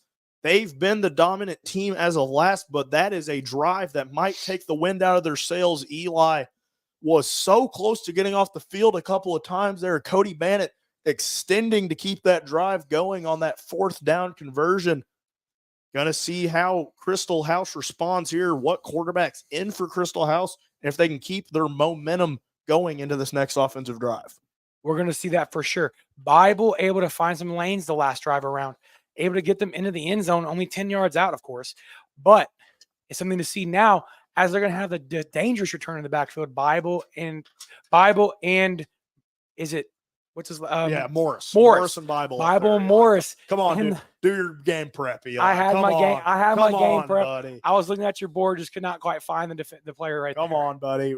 And Crystal House extremely ready for this onside kick. They had a lot of guys up. Now sending them back now. I mean, Eastern already tried it once tonight. I don't think they'd be wise enough to try it again. Cody Bannett going to keep that one on the floor. It is an onside kick again of sorts. Recovered by number 2. Gill was muffed off the hands of one of the offensive linemen there. Luckily for him, his team recovers that. Crystal House going to set up shop at around the 40. I'm not sure quite the thought process there from Coach Dean. And that try for an onside kick, once again, they're only giving Crystal House better field position. It's hard to even call that one an onside kick, but I mean, maybe took a lucky Eastern bouncing back because, that cost them another 5 yards from Crystal House. But going to set up shop on the 41. Here is Crystal House back out on the field. Terrence Meredith Jr., he was the backup quarterback coming into tonight. They've shared some snaps throughout this year. He's now looking to be the guy the rest of the way. A very powerful package here. All the wide receivers are in tight. Takes the snap. It's a low snap. He's going to try to fall on it. Caleb King is going to get into the backfield. Maybe would have been wise for Meredith to fall on that one, but Caleb King blowing that play up, almost ripping that ball out. Crystal House in a terrible position now as their quarterback, Meredith, the quarterback, having troubles. He maintained the snap in his hands. That one put on the dirt again. Now they're back. Second down and about 17. Yeah, Eastern has lost a snap to a high snap. Crystal House has had their very own issues with the snaps. Has some low ones, has some dribblers. That one might have been a wise one just to go down on. 3 minutes and 10 seconds left in this third quarter. Crystal House trying to get back in this one, 22-35. Terrence Jr. Meredith Jr. looking to throw, gets it out to Morris. He's up to the 40, to the 50. He's got Cody Bannett to beat. Cody Bannett going to make a touchdown saving tackle there, wrapping him out at about the 32. Cody Bannett just saved 6 points from Crystal House. That's the urgency we need to see from Crystal House. A little check down screenplay from Crystal House on that one. Morris, the dangerous returner, able to find a route to the outside. No Musketeer defenders in that area other than Bannett, that deep free safety for the Musketeers, making up for that loss in coverage there. Nice touchdown saving tackle from Bannett. Yeah, Coach Mosley described Simi Morris as electric. His stat line maybe hasn't shown it all this year, but he certainly has been electric. And when you get that ball out to him in space, he has a chance to make something happen. Crystal House now down on the 33, trying to get back in this one, now in Eastern territory. Meredith Jr. looking for the snap, takes it, hands it off to Bible. Bible gets met early, tries to spin out of it, but Caleb King and is that Braden Jones? That's Braden Jones DT on the there, yep. meeting him out there. Braden Jones hasn't played defense in a long time, but when Eastern only has about 7 guys sitting over on that sideline, every man's about to play defense. Caleb King making a name for himself in this game tonight. Not too much of a stat line in previous games for Caleb King, but now he makes a big tackle in the backfield, huge sacks early on, assisted by Braden Jones on that one. Yeah. Able to set this Crystal House offense back a little further on the second down coming He's up. been a new man just playing defense out there tonight, not playing offense so far tonight. Has really shown why he is recruited out there. Meredith Jr. trying to get this drive back on track. He's in the shotgun, flips it out to Bible. Bible's a little bit surprised by it. He's trying to break a gain out of it. He's going to get back to about the original line of scrimmage there. Connor Cleek wrapping him up on that one. I don't think Bible was ready for that one, Eli. No, I feel like he thought it was going to be a quarterback keeper on that time around for Meredith Jr. But Meredith was freaked out a little bit too because he's met by multiple Musketeer defenders. You had Dukes out there. You had Cleek out there, able to find his way around. Flipped it out to Bible. Bible's not prepared, freaking out as well. Ended up losing a few more, or getting back to the original line of scrimmage here. Third down coming up. Crystal House, after that huge play from Simi Morris, down on their 35 here. 1:30 left in this third quarter. Trying to quiet down the crowd now as the coaches. Let's see if Meredith Jr. can get something to go here. As we're going to see a timeout for the Musketeers, stopping this drive here. 1:20 left in this third quarter. Eastern leads 35-22. Me and Eli Guthrie will be right back after the short message here on WSLM. Introduce your family and friends to one of Salem's oldest traditions, home cooking from Mama Rosa's in Salem. Whether you're getting that one-of-a-kind tasting pizza, baked spaghetti, hot sandwiches, or a variety of other Italian food and artisan pizzas, Mama Rosa's has something for everyone. Open Tuesday through Thursday, 4 to 9 for dining and carry-out, Fridays and Saturdays from 11 a.m. to 10 p.m. and Sundays from 11 to 9. Mama Rosa's brings their famous pizza buffet to you on Fridays from 11 a.m. to 2 p.m. for just $10.99. Choose from a wide variety of pizzas, homemade soups, and a large salad bar with their homemade potato salad, slaw, and desserts. Then come back for Friday night's home-style buffet from 4:30 to 8 or 11 a.m. to 2 p.m. on Sundays for $12.99, where you'll find a variety of good home-cooked foods. Stop in and see Joanne. We welcome you back here to Indianapolis, home at Crystal House. Going to see if they can't convert on this 3rd and 10. They trail the Eastern Musketeers 35-22. 3rd and 10 from the 32 here now. Meredith Jr. getting his troops in order. 4 wide receivers out there. Takes the snap. He's looking to throw here. tries to air one out to Bible. Bible going to be maybe met a little bit early on that one. Incomplete. Reese Weininger, maybe a chance to intercept that one. Yeah, Reese Weininger definitely had a chance on that one. Cleek and Jones were in the coverage there, able to withhold Bible from getting there. Might have made little contact early on that pass, but nothing called on that play. No PI called. So now we're going to see a 4th down and 10 for Crystal House. It could be a game-deciding play. Maybe a make it or break it 4th and 10 here. Going to see if Crystal House can't keep this drive going. The Morris huge play, touchdown saved by Bannett, led us to this point. 4 wide receivers once again here. Morris on the outside. Bible in the slot. Meredith looking for the snap. He takes it. Eastern blitzing here. Caleb King trying to get after him. Meredith trying to get outside the pocket. Airs one out deep now. Oh, and that one's going to go through Bible in Morris's hands for an incompletion.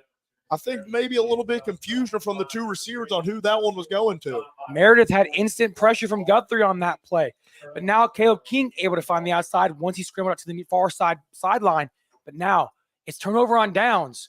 Morris, like I said, Morris and Bible both looking for that reception that time in the end zone. Maybe the biggest part of that play was Landon Rose there.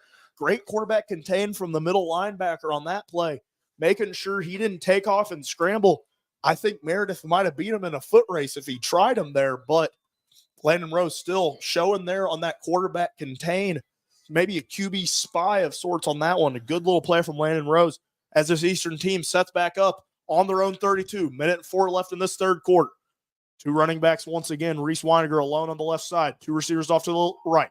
Braden Jones takes the carry, tries to get up, gets up past the first down marker, gets to about the 47, and is wrapped up just shy of Eagle territory. Jones doing what he does best, getting out there, running with power the whole time he's out there. I'm liking what Jones is doing right now, able to find some momentum, getting the Secretary offense about 13 yards on that first run. Clock is rolling once again. 45 seconds left in this third quarter. Eastern leads 35-22 over Crystal House. Eastern now just shy of Eagle territory, back in that same formation. 2 receivers off to the right. Weininger alone on the left. Two running backs in the backfield. Eastern looking for the snap here. Hands it off to McBride. McBride, he's got some blockers ahead of him. Gets past the first down marker. Still churning down to about the 41. And that ball came out. A fumble. Bible's recovering this one to the 45. Now down to the 40. He's brought down at the 40. And miraculously, a fumble on that play. With 10 seconds left in this third quarter, Crystal House is going to set out shop. And Eastern can't stop hurting themselves in this one. For what we thought was going to be a good run, McBride, they're getting about 6 or 7 yards up past the first down marker. Had about 10, 15 on that one. Exactly. And then up getting a little pressure on that one by multiple Crystal House defenders. End up turning the ball over now. It's going to be a 1st down and 10. Huge turnover from Crystal House. Now setting up shop once again in Musketeer territory as they had at the beginning drive of this second half. Now Crystal House just 8 yards shy of where that last drive ended off. Eli from the 40, 10 seconds left in this third quarter. Crystal House with maybe a little bit of momentum here to try to cut this lead back to under a 1 touchdown lead. Going to see what the quarterback Meredith is looking for on this one. We might see a pass here again. We've seen passes from previous drives here that has resulted in incompletions, but he's not one shy to throw the ball. Yeah, one missing player from the field right now for the Eagles is Bible. He's not out there following that recovery. Going to see what's up with him or if he's just taking a play off out there. But still, the matchup to watch out there, Morris versus Bannett. It's still hard to believe that Bannett is catching the maybe fastest player on the field right now for Crystal House. Going to see what it is here on first down. Meredith Jr. looking for the snap. Looking to throw now. Airs one towards Morris. Bannett trying to read that one. Maybe could have picked that one off, just batting that one down, said, not in my house, Dikembe Mutombo style. Getting himself a little celebration there out there. Good little bat up by Cody Bannett. He could have had a better celebration to pick that one off. And that, like I said, could have been a game-deciding drive for the Musketeers there if they got in the end zone. He maybe read that one wrong a little bit. Maybe the bat down was the right move, but, jumping up, just swatting that one out of the sky, giving himself a little incompletion. I love to see it.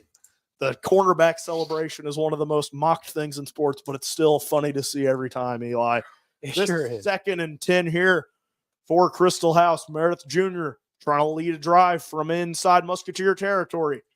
He's looking for the snap in the shotgun, takes it, looking to throw once again. He's looking deep. Cody Bannett going to bat another one down, giving himself another celebration here. And Cody Bannett is on fire on defense right now. Cody Bannett is turning himself into a defensive player now. He's made 2 good plays to start this drive for Crystal House. Bring up a 3rd down and 10. Defensive power there from Cody Bannett. He doesn't even know how to act right now. Cody Bannett maybe start getting recruited as a 2-way player. I mean, a spectacular bat up there from Cody Bannett. But that's going to take us to the end of the 3rd quarter. Eastern leads 35-22. We'll be back with the last 12 of this one here from Indianapolis for WSLM. Thank you for listening. Give Du Bois County Tire a call. Big or small, they serve it all. They have the name brand tires, to keep you cruising on down the road. They got tires for driving me. They even got them for your farm machine. You can call them day or night. Du Bois County Tire does it right. Big or small, we service all. Du Bois County Tire. Unlock a season of savings and fall road trips with Michelin tires. Between October 11th and October 27th, get $70 via reward card or virtual prepaid card after online submission with the purchase of 4 new Michelin passenger or light truck tires. Available at Washington County Tire Shop in Salem, Davies County Tire and Supply in Washington, Knox County Tire and Supply in Vincennes, and Du Bois County Tire and Supply in Jasper. Big and small, we service all. Du Bois County Tire. We welcome you back here to Crystal House, where the Eastern Musketeers lead the previously mentioned Crystal House Eagles 35-22. We're almost back here for the 4th quarter action. Going to get you a quick score update from Salem Madison. I believe Salem up now 20-0 on Madison. We've had some false score reports from some reporters on the sideline previously, we'll say. But now Salem taking a commanding lead, looking like they're going to move on to next week. Believe Switzerland County is still up on Brown County tonight. Switzerland County getting their first touchdown of the half today. I just saw that one in the last score report. That would probably be the most likely winner of that game, which we'll see the winner of tonight's matchup. We're going to see maybe a jersey malfunction here for the star player Bible as he's switching jerseys. He had to be subbed off. Going to see what the formation here is here for Crystal House here on this 3rd down. 3 wide receivers off to the right. Morris all alone on the left. Motioning now is Bravo to the right side. Going to see if he gets it here. Looks for the QB option here. Flips it out to Bravo. Bravo going to be met short. Going to get it up maybe about a yard to set up a 4th and 9, but we're going to see a flag deep in that backfield. I think it's going to be an illegal block in the back on the Crystal House there, trying to block Aiden Miller, that big boy on the left side. They're trying to make a tackle. I think he got pushed in the back. It'd be a legal block in the back. Yeah, maybe it was blocked in the back was either Micah Tucker or Waylon Perez. We've got another hurt Musketeer on the sideline trying to get a view on who that is. Can't really see it from here. Going to see if he gets back up. I think that – who is that over on that sideline, Eli? Help me out on this one. On that far sideline, we see – that's Adam Guthrie there. Eli might have to run out of the booth to go check on him there. He's looking like he's going to be walked off the field. You're going to see if Adam returns.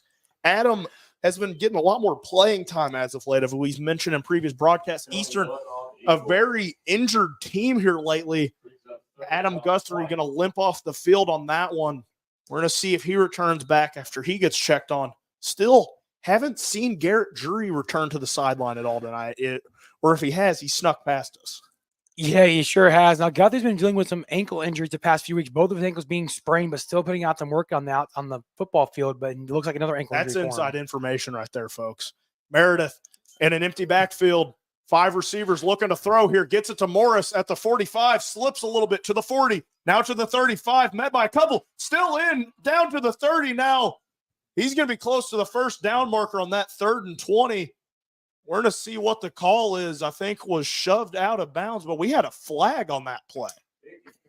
I don't know what that call would be on that one. Maybe they're saying he stepped out of bounds, maybe, but from here it didn't look like he did. I don't think so either. He was very well off on that play. I'm not sure what they could be calling there right now, but it looks to be setting the Crystal House back a little bit further. Yeah, we're going to see what this flag is going to be here.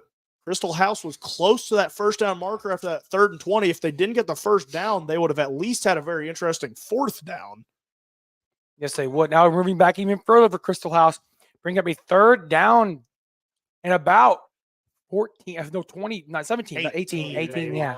Yeah, sometimes when it rains, it pours. Sometimes, Eli, back-to-back penalties would negate what was almost a first down. That's brutal there for Crystal House, as I assume we're going to see that 5-receiver set once again. Worked for them that last time. Maybe spread this Eastern defense out. They're short on numbers when it comes to secondary help. Maybe it'd be a good idea to spread this Eastern team out a little bit, as they'll do exactly that. Never mind. 4 wide receivers now, 2 to each side. Bravo coming back into the backfield. 4 seconds on the play clock now. Meredith's going to have to get this one off. He's looking to throw once again, wheeling out to the right side. Aaron one deep. That one's going to be short. That one's going to be picked off by Nathan McBride. Nathan McBride up the sideline, up to the 40, shoved out of bounds.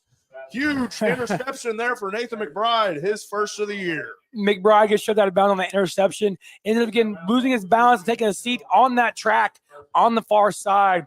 Great turnaround for the Musketeers. Nathan McBride making that huge play. Hasn't played a lot of, cornerback this year.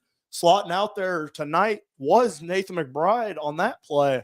Whenever you're spreading out a defense like Crystal House is, anyone can be out there in coverage. Nathan McBride's had a good game on the ground. Now intercepting one through the air. Sectional update here. Brownstown is up 35-21 on Indianapolis Sectional late in that game. Yeah, and I'm going to give a score prediction for that Triton-Clarksville game. I'm going to go out on a bold take and say Triton Central a lot to Clarksville not a lot. Yeah. I'm going to assume we're going to see a Triton Central-Brownstown matchup next week. Bannett taking the snap, hands off to Jones, sizing up the field a little bit, trying to get up past the 50 now, down to the 45 for the first down and more. Good run from Braden Jones on that play. Sorry, I was a little bit behind on that one. I was speculating on the Brownstown-Triton Central game. Believe that's what we're going to see next week, and what a powerhouse matchup that is. I thought Clarksville was playing Triton Central. Yeah, well, Clarksville's playing Triton Central. Oh, right now. Yeah. Oh, yeah. I got play Brownstown. Yeah, I got Clarksville on that upset. I'm joking. If they pulled that off, that might be the biggest upset in the I'm history of joking. sports. Yeah, just joking. Eastern now deep in Crystal House territory, or now just in Crystal House territory on the 43. 10-20 left in this game. We're going to see a timeout here from Crystal House. Going to see what it is after we return from this break. Eastern leads 35-22 here from Naptown. We'll be right back after this sponsor. Sprained ankle, swollen joints, and no time for an appointment? Schnick Medical Center has you covered. Visit our orthopedic walk-in clinic for expert care. Our specialists provide fast attention to a number of bone and joint problems. No appointment necessary. Available Monday through Friday, 8:30 to 11:30 a.m. For more information, visit schneckmed.org. Schneck, healthy together. We welcome you back here to Indianapolis at Crystal House, where Eastern leads Crystal House 35-22. It's been a riveting game here tonight, Eli, unlike the matchup last week, and we still got 10 minutes and 19 seconds left in this matchup. We do. I'm excited for this finish. We had a comment on Facebook. Thank you, West Jury. Triton Central absolutely thumps Clarksville. They gave a sympathy touchdown. 41-6, Triton Central tops them. That's a lot closer than I thought. Yeah, a lot closer. Maybe resting up some of those guys for that Brownstown matchup next week. West Drury, the gift that keeps on giving. Yeah. Was the broadcaster for a while. Now giving us score updates. Thank you as always, Wes. We're hoping Garrett gets back healthy here soon. Hoping that he's doing all right. As Eastern set up shop here. First and 10 from the 43. 2 running back set once again. 2 receivers are off to the left. Takes a snap. Hands off to Jones. Jones getting up past the line of scrimmage. Down to the first down marker. Going to be right at that marker. I think they're going to give it to him. The first down marker moves. Clock's going to stop temporarily at 10-12. Another huge run for Braden Jones. And his welcome back party has been shut down the last couple of weeks. Hasn't really gotten anything going. Was out for that first half, and now he's really establishing himself back into this Eastern offense. He really is. I'm liking what I'm seeing from Jones right now. He has a little limp to him on this huddle we have coming up right now for the Musketeers, but it's no problem for the Musketeers as they're already in plus territory at the 38-yard line, 33-yard line. Yeah, I now cannot read. Now down to the 33-yard line is Eastern. Cody Bannett looking for the snap. Hands off to Connor Cleek now. He's got some room. He's going to have a first down. Down past the 20 to the 18. Now inside Crystal House territory. Connor Cleek has been a very pleasant surprise here for the Musketeers. Last week having that fumble. Now having himself a nice little day as that third-string running back. This is most certainly a game-deciding drive from the Musketeers. If they can score here, it's almost certainly a done deal. Musketeers will be advancing. They're up by 3 scores with only 9.5 minutes remaining if they can put this ball away right now. Gonna see if Eastern can't cap this drive off from the red zone. Bannett takes a snap, hands off to Jones, jukes past the offensive line, busts out to the right now, down past the 10. Gonna have maybe another first down here. In Eastern, every time they run the ball, they're getting a first down. Maybe going to have another touchdown brewing here for Eastern. Could maybe knock a Cinderella out of this ball here tonight, Eli. It sure could. We almost could say that Crystal House is the upside tonight because Musketeers struggle when it comes to big games like this in winning. They struggle with winning. It's not a unknown fact. The Musketeers have a hard time winning, but they're putting a game together tonight that's going to help them get their confidence up for next week as they could face a good opponent. First and goal from the 8 here is the Musketeers. The lone back is Braden Jones.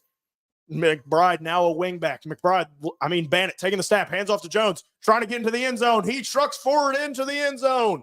Eastern going to take a 41-22 lead with the PAT pending.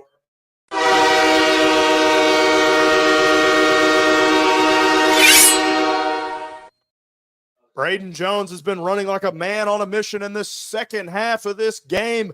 Missed the first half, but has left his name all over this one, Eli. He sure has. Jones, he's put 2-3 touchdowns on this board, or 2 touchdowns on the board now for the Musketeers in the second half. Eastern now out here, same formation for the 2-point conversion. Fakes the handoff now. Bannett tricked him on that one. He's going to get into the end zone.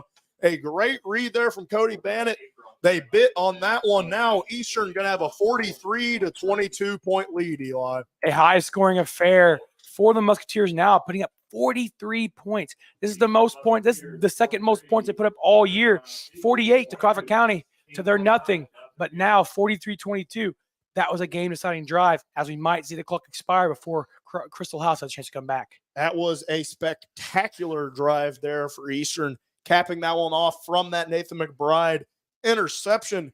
McBride setting that one up, now ended up being the lead blocker for the touchdown and 2-point conversion as Eastern has extended this one back out to a 3-score lead here from Crystal House.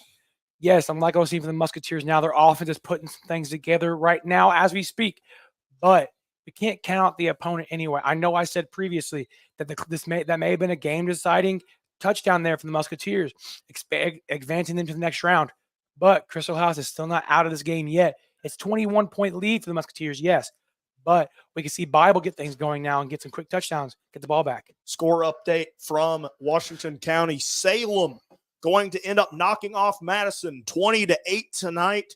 I'm going to try to work on getting a Switzerland County update to maybe see who the winner of out here tonight is going to play. And Brown County's making it a game out there. 28-21. Switzerland County Pacers lead over Brown County right now with 4:39 remaining in that game.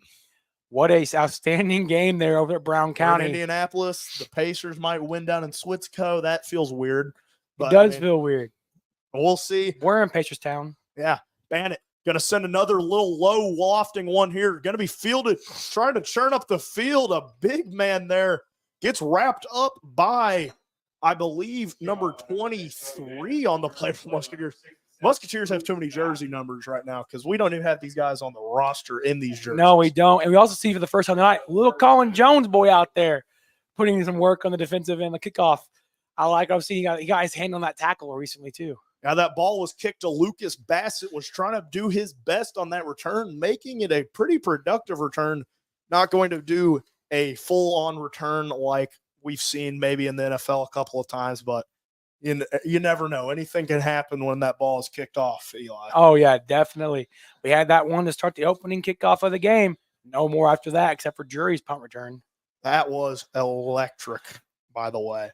Meredith back out here trying to stop the bleeding. They scored 15 unanswered. Now Eastern answering back with their own 15 unanswered, I believe. Meredith Jr. looking for the snap. Takes it, looks to throw, completes it out. Up to the 40 now. He's breaking off to the 30, down to the 25, still not tackled, down to the 20. That's going to be Rayshawn Smith, his first grab of the night. He was the intended receiver on that last interception. He broke a slant off for a huge game. And Crystal House has maybe a little bit of life on this one. That's what I said when Crystal House is not out of the game yet. That's what I meant. This game is still intact for Crystal House. They put the ball in the end zone here quickly. It's 8:06 now, clicking off the clock. Got to see if they can get a quick score and maybe even an onside kick in this type of territory of this game. Meredith Jr. back out there to try to lead this drive and finish it off with a touchdown. He's got two receivers off to each side. Bravo's in the backfield. Maybe going to be looking back to that last receiver again. Meredith looking to throw. He targets one. That one's going to be dropped. That one's going to be on the dirt. That one was intended for John Bible. That one back now in his new jersey. A little bit confusion there. Bible trying to get that one, but not being able to rip that one off the ground. What a low pass there from Meredith. Not able to convert that one. A little pressure on the defensive end from the Musketeers. That made a mistake. That hurried him up, made him throw a low pass. We're going to see a 2nd down and 10 coming up. This clock's still halted for right now. 7:42 remaining. Yeah, I'll see what TMJ can do on this one. He's looking for the snap out of the shotgun. Takes it, looks to throw, gets it out to Morris quickly. This could be dangerous from the 20. Now up to the 15, making some guys miss to the 10. Down to the 5 before being wrapped out of bounds by Landon Rose. Setting up a 1st down and goal here for Morris. And TMJ delivering once again to Morris. Morris, a dangerous kick returner for that touchdown at the beginning of the game. Now finding his footing on the receiving end of things.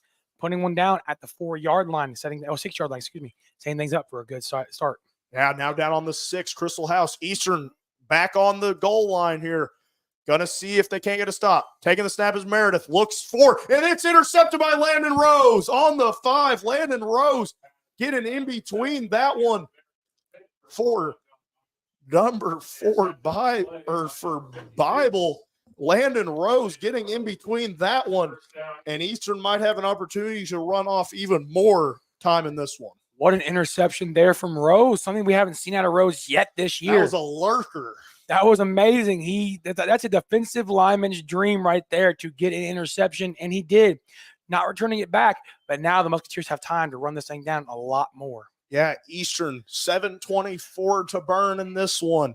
They have a 43-22 point lead, and that one might completely end this one, Eli. It could completely end this one, as Crystal House has no chance now, as it's going to be a long drive for the Musketeers. Eastern takes the snap from the goal line, hands it off to Braden Jones. He's going to get some yardage here. Stiff arms one down all the way up to the 20 now. Braden Jones going to have a 1st down and more, tripping himself up. Threw a guy off him, and now that clock stopping for the 1st down marker might even be Crystal House's friend. It might be, but they can't keep giving up those 1st downs, as they will not be getting the ball back ever if they keep doing that, and eventually be in the end zone. This is going to be a problem now. We're going to have a timeout looking to be from Crystal House. Yeah, I think an injury timeout here. Number 4, Simi Morris down on the play. He's limping off the field, grabbing at that upper thigh, going to see if he is good to keep going in this one. A lot of injuries in this game tonight. You always hate to see that. Maybe the cold a little bit tonight, maybe causing some cramps, maybe causing some of these injuries, but never a fan of seeing injuries from either sides in these ball games, Eli. No, we definitely aren't. I'm glad to see Simi Morris is having his own power now over there. Just limping around little cramps he has to be, looks like, appearing. Yeah, we're going to see if he returns back to this game.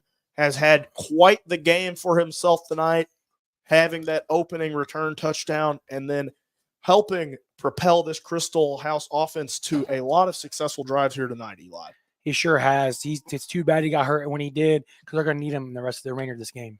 Eastern letting a lot of that clock tick off. I think we're going to see them run most of these plays down to as little as they can. Now just 10 seconds on the play clock. They're getting set now. Bannett looking for the snap. Hands it off to McBride. McBride up the middle, trying to bust outside up to the 30 now. Going to have a second and about 2 or 3 on that one. Another successful run from Nathan McBride. This is the time management they need from the Musketeers right now. In previous games, they have struggled with that ability to time manage. They've given up to lay at games. They've had to use timeouts when they didn't need to use timeouts. This is an important time. They got to grow up a little bit and use their time management skills to their advantage. Yeah, Eastern, a team that maybe hasn't known how to win in the past, has closed out some games like they maybe would have sold out in the past, but they've still got a enemy in this clock. And Crystal House, Bennett looking for the snap now. Hands off to Jones this time. Jones going to have a first down and more all the way up to the 40. Trying to lay a few out is Jones, and he's wrapped up around that 40-yard line. Another first down for Braden Jones. The clock's going to stop momentarily again when they move those chains on the far side. But Jones able to get up this time. We have an injury on the field again. A helmet came off from Crystal House. That's number 7 for Crystal House. That is Terrence. Terrence Meredith on the play. We're going to see if he gets back up from this one. That's the quarterback for the Crystal House now. Still a lot of injuries in this one tonight. I mean, in football, you're always going to see him, but tonight it just feels like an abnormal amount. He's going to have to come out of the game. Even if he isn't hurt, his helmet came off, he's going to have to come out of the game for at least a play here. Hopefully he's all right on that one. I really hope so. Like you said, it has to come out for at least one play if the helmet comes off. But right now, we're going to see a timeout from Crystal House. Going to take a break to maybe think things over here. 5:43 left in this fourth quarter. Maybe for our last sponsor break of the night. 43-22 is your score here. Eastern leads. Get ready, folks. The excitement is building as Fort Valonia Days approaches its 54th annual festival in beautiful Valonia, Indiana. Mark your calendars for a weekend packed with fun, family, and unforgettable memories. Join us on Saturday and Sunday, October 21st and 22nd for an event that's bigger and better than ever before. Watch local people in action, spinning, quilting, braiding rugs, and lots more. There'll be homemade food, flea markets, and craft booths, lots of free entertainment and free parking, plus model steam and old gas engines. Bring the whole family and enjoy the weekend together. A 5K run walk, tomahawk and knife throwing, Western dancers, cornhole tournament, a muzzle loader shoot, trail ride, and much more. Get the entire schedule at FortValoniaDays.com. Mark your calendars for Saturday and Sunday, October 21st and 22nd, and we'll see you in Valonia, Indiana for the 54th annual Fort Valonia Days. We welcome you back here to Crystal House High School, home of the Eagles, where Eastern leads the Eagles 43-22. Cody Bannett leading the offense back out there for this first down. Looking to throw now, heads it out to Hoffman at about the 45. He's backtracking now, trying to get to the outside, to the 50, to the 45. He's bursting down the sideline, wrapped up at about the 25. A huge play for the freshman Hoffman on that one, Eli. The misdirection there from Hoffman, looking around, halting in his footsteps, having defenders right in front of him. I don't know where he was going on that I one. don't think he knew where he was going on that one. But he ended up finding a lane to the outside. Huge pickup from Hoffman there. Reaching the century mark for passing almost close, like 70 yards in. Already over the century mark and rushing. Clearly, they've done that very well tonight. Eli Hoffman maybe showing off the future of this Eastern program, a young buck in this team, a freshman. We've seen plenty of freshmen get involved this year. Another one leaving their mark on this program. 5:15 and ticking left in this one. Crystal House now getting their backs against the wall here. Eastern from the 25. Bannett, 2 running backs in the backfield. He's got McBride and Kalik. Still going to keep ticking off that clock. Now getting set with 5 to play.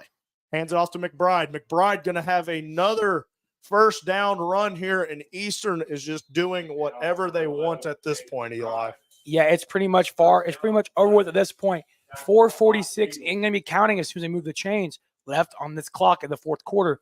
They're going to get their first win against Crystal House and in Indianapolis. Yeah, Crystal House may get this ball back, but I don't think it's going to matter a whole lot, Eli. This one, starting to see the writing on the wall. Maybe it's been there for a while. I think the fat lady might start singing in this one. Eastern going to keep running that time off every single snap. 4:35 and ticking from the 15. Going to see how much more time they can stall out in this one. Yeah, we will. We're going to see hopefully them use the play clock a little bit to their advantage right now. We're going to see 32 seconds on it still and not clocking until the referee takes it. We haven't got to have a timeout on the field, it looks like. Yeah, ref's going to stop that one for a second. Going to see what's going on here. They reset the play clock here. We're starting from 25 seconds and counting now for the Musketeers. They're going to slow down a little bit. A lot of time off during this. They've already burnt off some. 4:10 and ticking. 18 on that play clock. They're not even going to get set until probably about 5. So, I mean, it's going to have a nice little bit of time to kill up here in the booth, too. Yeah, we'll have a little bit of talking points now, a little bit just messing around at this point. Yeah, Eastern now set. McBride hands off to Cleek. Cleek following some blockers down to the 5 now. Cleek getting wrapped up there. Connor Cleek has had a very productive night. It feels like all the running backs have had a productive night, but Connor Cleek, especially the sophomore, not really getting many carries throughout this year. Now tonight getting a little bit more in that first half and now even in the second half. Powerful run from Cleek there. Able to find his footing. Even though he got hit early, he was able to make sure he bolted his way through that Christel House defense and keep his legs churning and getting up to the 5-yard line. He had great ball carrier vision there, following his blockers. As there's just 3:20 left in this one, Eastern trying to run off as much clock as they can before punching this one in. 4 seconds on the play clock. Bennett looking for the snap. Hands off to McBride. McBride trying to get into the end zone. And Nathan McBride going to get in the end zone, setting this one up to a 49-22 lead here from Indianapolis.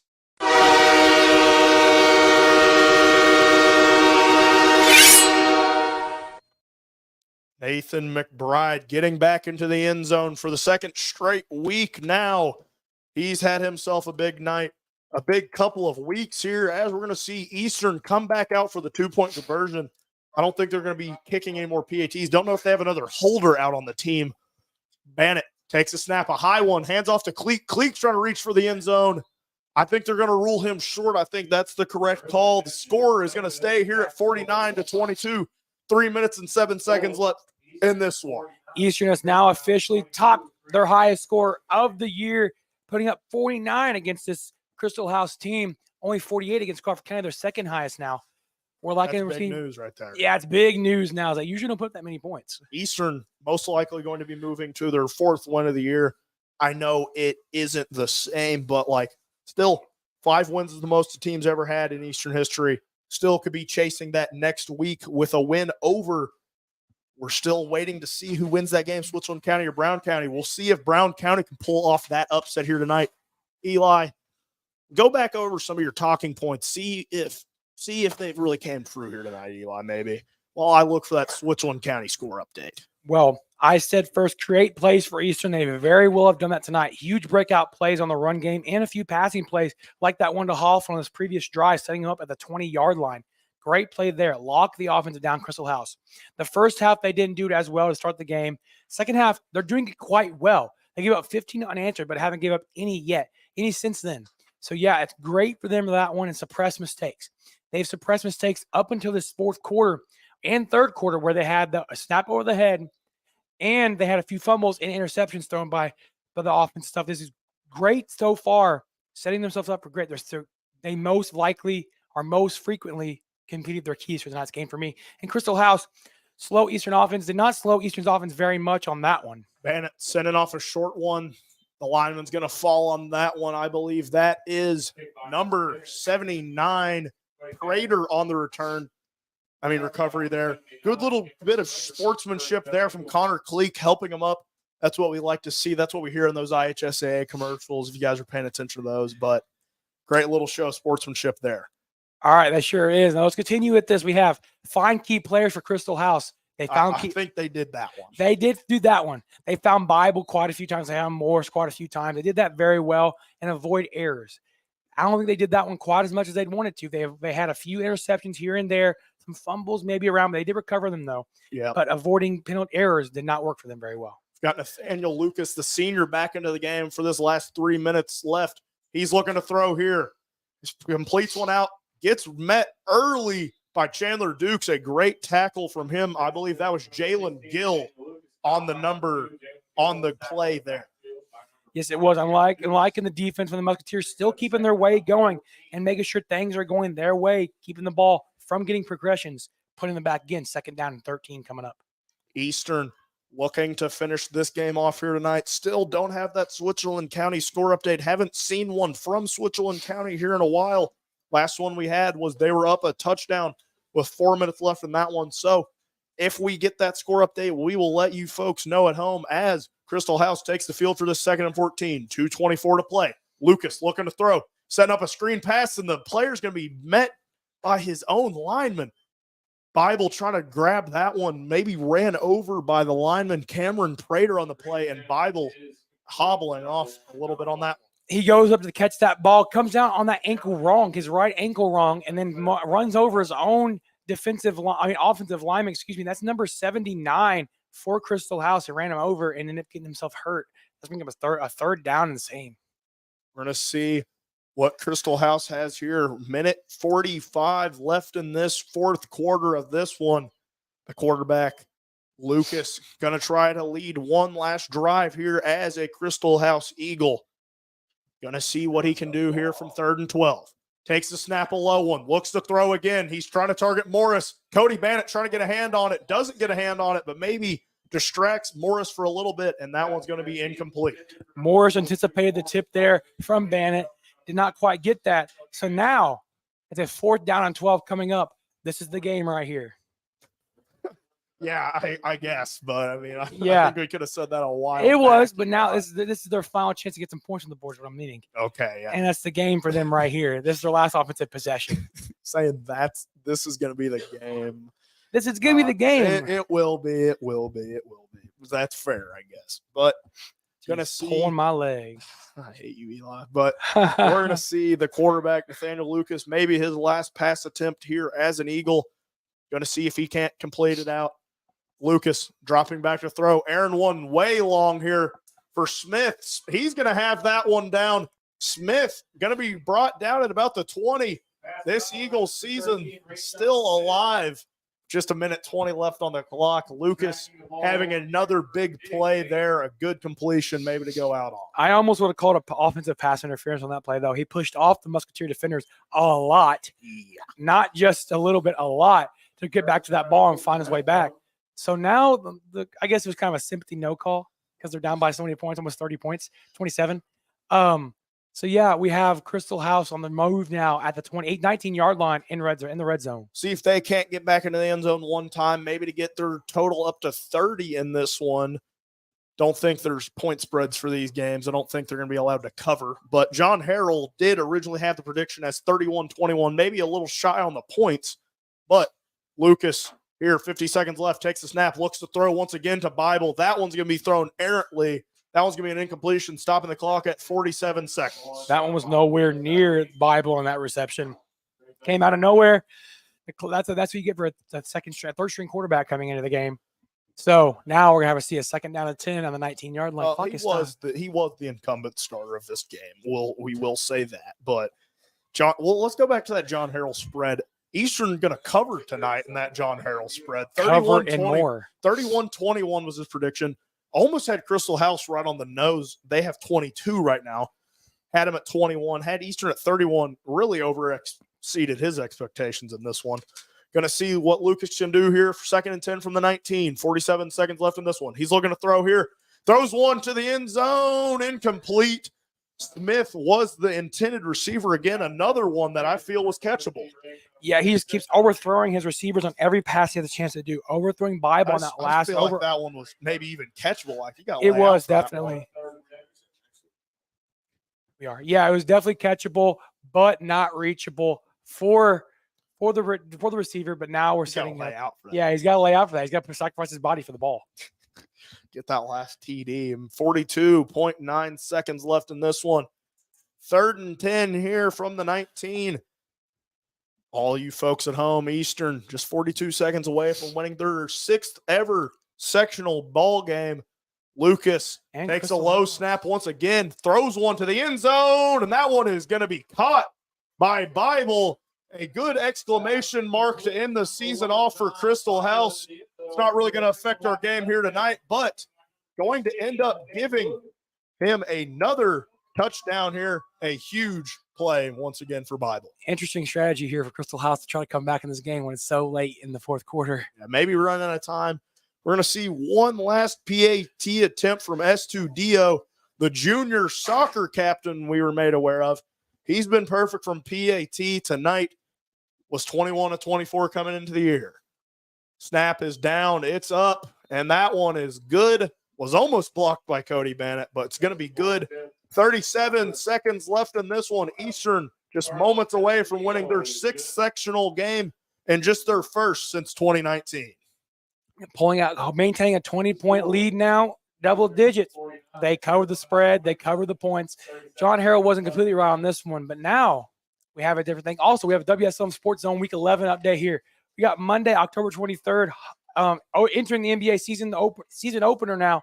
We have Atlanta Hawks at Indiana Pacers here in Indianapolis, and where we are sitting at right now. To come back at 7 p.m.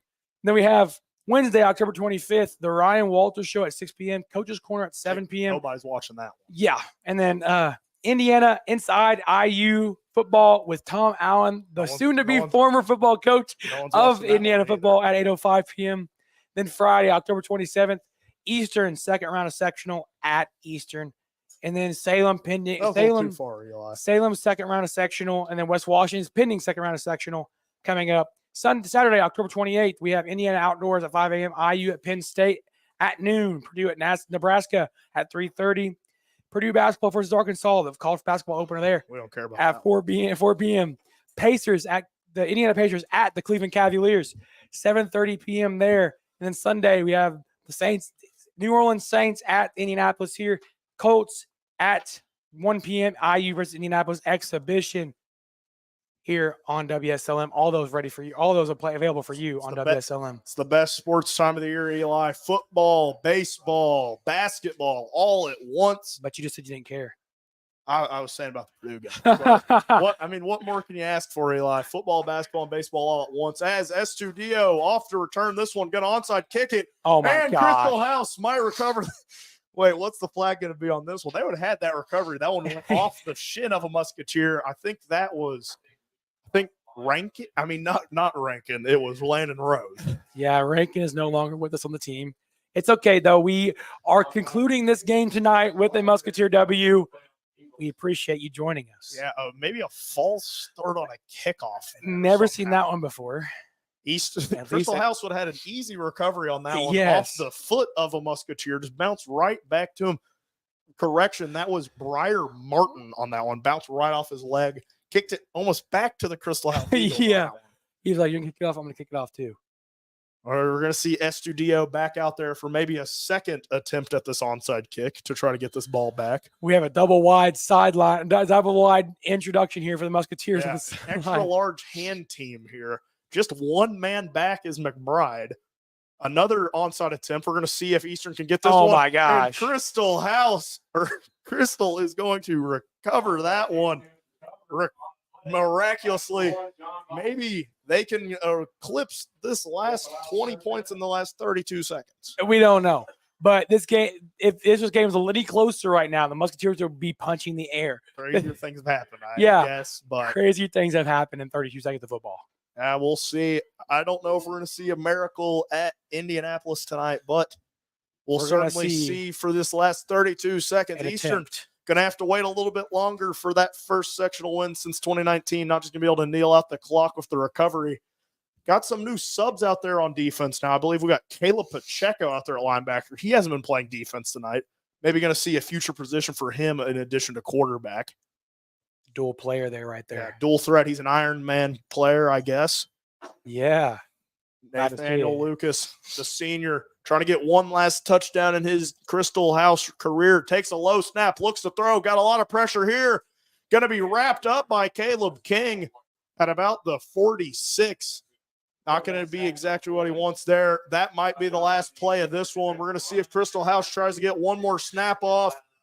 If they don't, Eastern's going to take this one 49-29 to get their first sectional win in 4 seasons. What a way to end the game off for Lucas, getting sacked. His career at Crystal House is over. They're going to try to run this. They're trying to get the players back to the line. We're going to see if they can't get it off. No, it's done. Don't think they're going to get the snap off in time. Eastern High School ends the sectional drought 49-29. Eastern will advance to play the winner of Switzerland County versus Brown County next week.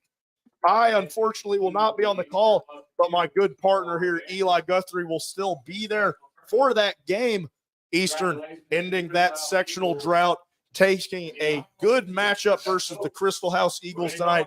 Crystal House showed a lot of fight here tonight, showed some very electric plays, just couldn't quite get it there in the end. Eastern securing this one here tonight. Yeah, they sure do. We saw a lot of great things on the Musketeers tonight. Able to drop that drought, like you had said. Able to get some water in their esophagus to their throat for that one. Clean up their mouth a little bit after that long drought of no sectional wins. But now we're back in the winning column. Eastern, for sure. Battling injuries this week was the big story. Pulling through the adversity in this second half. Not a great start to this second half. Ends up finishing this one off. Braden Jones getting back in that scoring column after a week off. Going to see if Eastern can't build momentum into what I would assume a matchup versus Switzerland County if matches held like they were. I would have to assume that's who Eastern's going to play next week. That will be at Eastern too, the bottom part of the bracket. No matter who they beat there, that one will be at Eastern next week.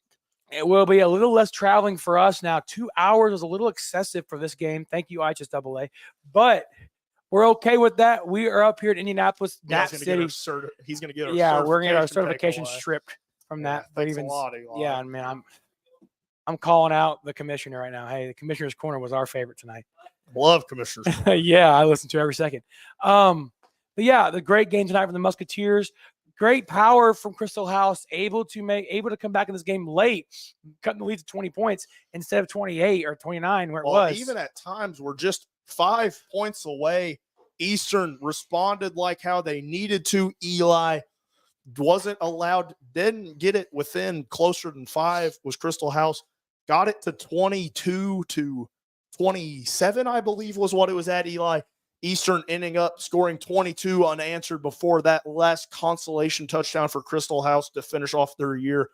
A huge matchup tonight, though. I mean, Christel House had the weapons. Eastern had a very, depleted secondary. Cody Bannett maybe being the player to step up for Eastern so far tonight on defense. Really has made a lot of knockdowns on the defensive end. Saved a touchdown that probably would have gave Christel House a chance to be just down by a score once again. I mean, just can't be said enough about Cody Bannett's step up on defense. But Eli, let's run this one out real quick. Let's do a quick little post-game show. Let's do, for another time, our players of the game. Let's start off with you. Player of the game for offense, Eli. My player of the game for the offense is Nathan McBride. Nathan McBride came out there, the head of steam, powerful in every aspect of his game tonight, making plays on the offensive end, running the ball with some power, making sure the defensive end of Christel House knew he was there to play. Love it. I would agree with you, Eli, but not so fast, my friend. I think this is the best game Cody Bannett has played in his Eastern career. It's taken 3 years for us to see it, but Cody Bannett, not really a night where he's had to pass the ball all that much, but made great decisions on the run game, had good read options here tonight. I think Cody Bannett gets my game ball from offense, and instead of passing it back to you for defense, I want to go first on the defensive player of the game for once tonight. And I mean, he's going to get the clean sweep from me here tonight. Cody Bannett, the defensive player of the game too. I don't know why he deflected that one ball earlier in the game. He should have had an interception, but still he had game-saving tackles. Took a difficult matchup on the outside and made the most of it here tonight, Eli. I like that answer from you, but I have a three. Flip it up here. Get us a different I have player. 3 different players that I think are great, that equally made a great impact in this game tonight. On the defensive line for the Musketeers, pressing that quarterback. Yeah, go and guess one. Caleb King. Caleb King is one of them. Yeah, guess another. Waylon Perez. Yeah, it's 2 of them. The third one is Adam Guthrie. He was able to get in the backfield, pressuring that quarterback. Bias 3. right there. Yeah, bias. I've never said his name in the history of this broadcast this year. Yeah.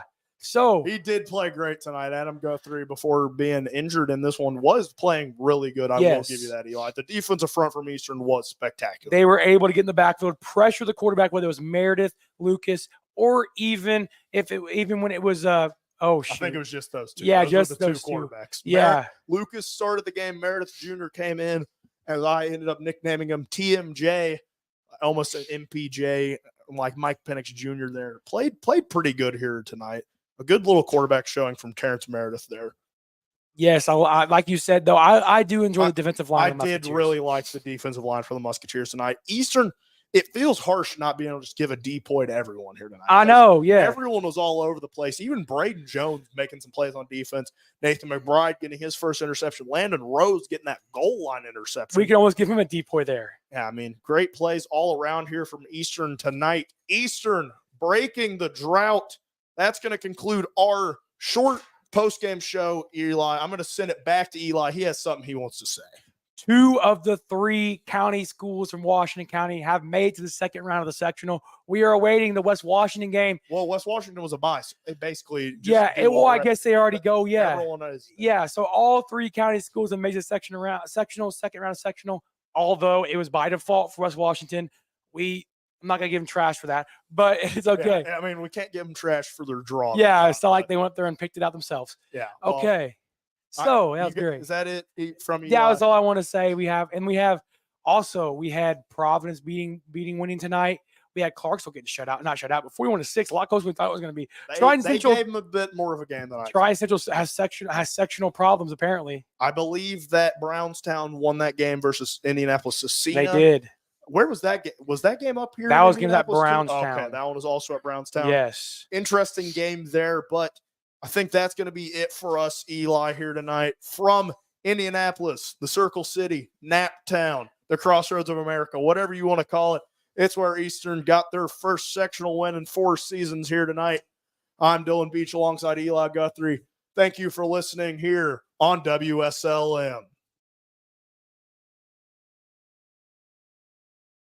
Thank you for listening with us in the WSLM Sports Zone tonight for another live broadcast of high school sports. Be sure and follow us on social media and on your radio dial for more local, regional, and national sports. And tune in on Wednesday nights for Coach's Corner. We encourage you to listen to the game again on Facebook, Twitter, and YouTube.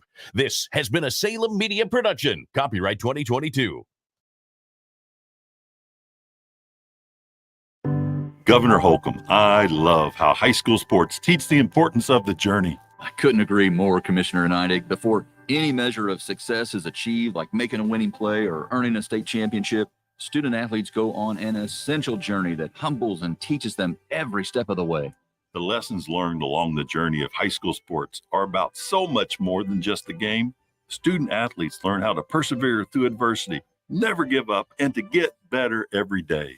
This second classroom teaches the skills, behaviors, and attitudes student athletes need to be successful on the playing field and in life. There's no better training ground for today's teens on their way to becoming tomorrow's leaders. Support the vital work of education-based athletics by buying a ticket to your high school's athletic events.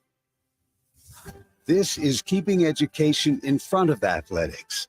This is the journey of high school sports. This is your IHSAA.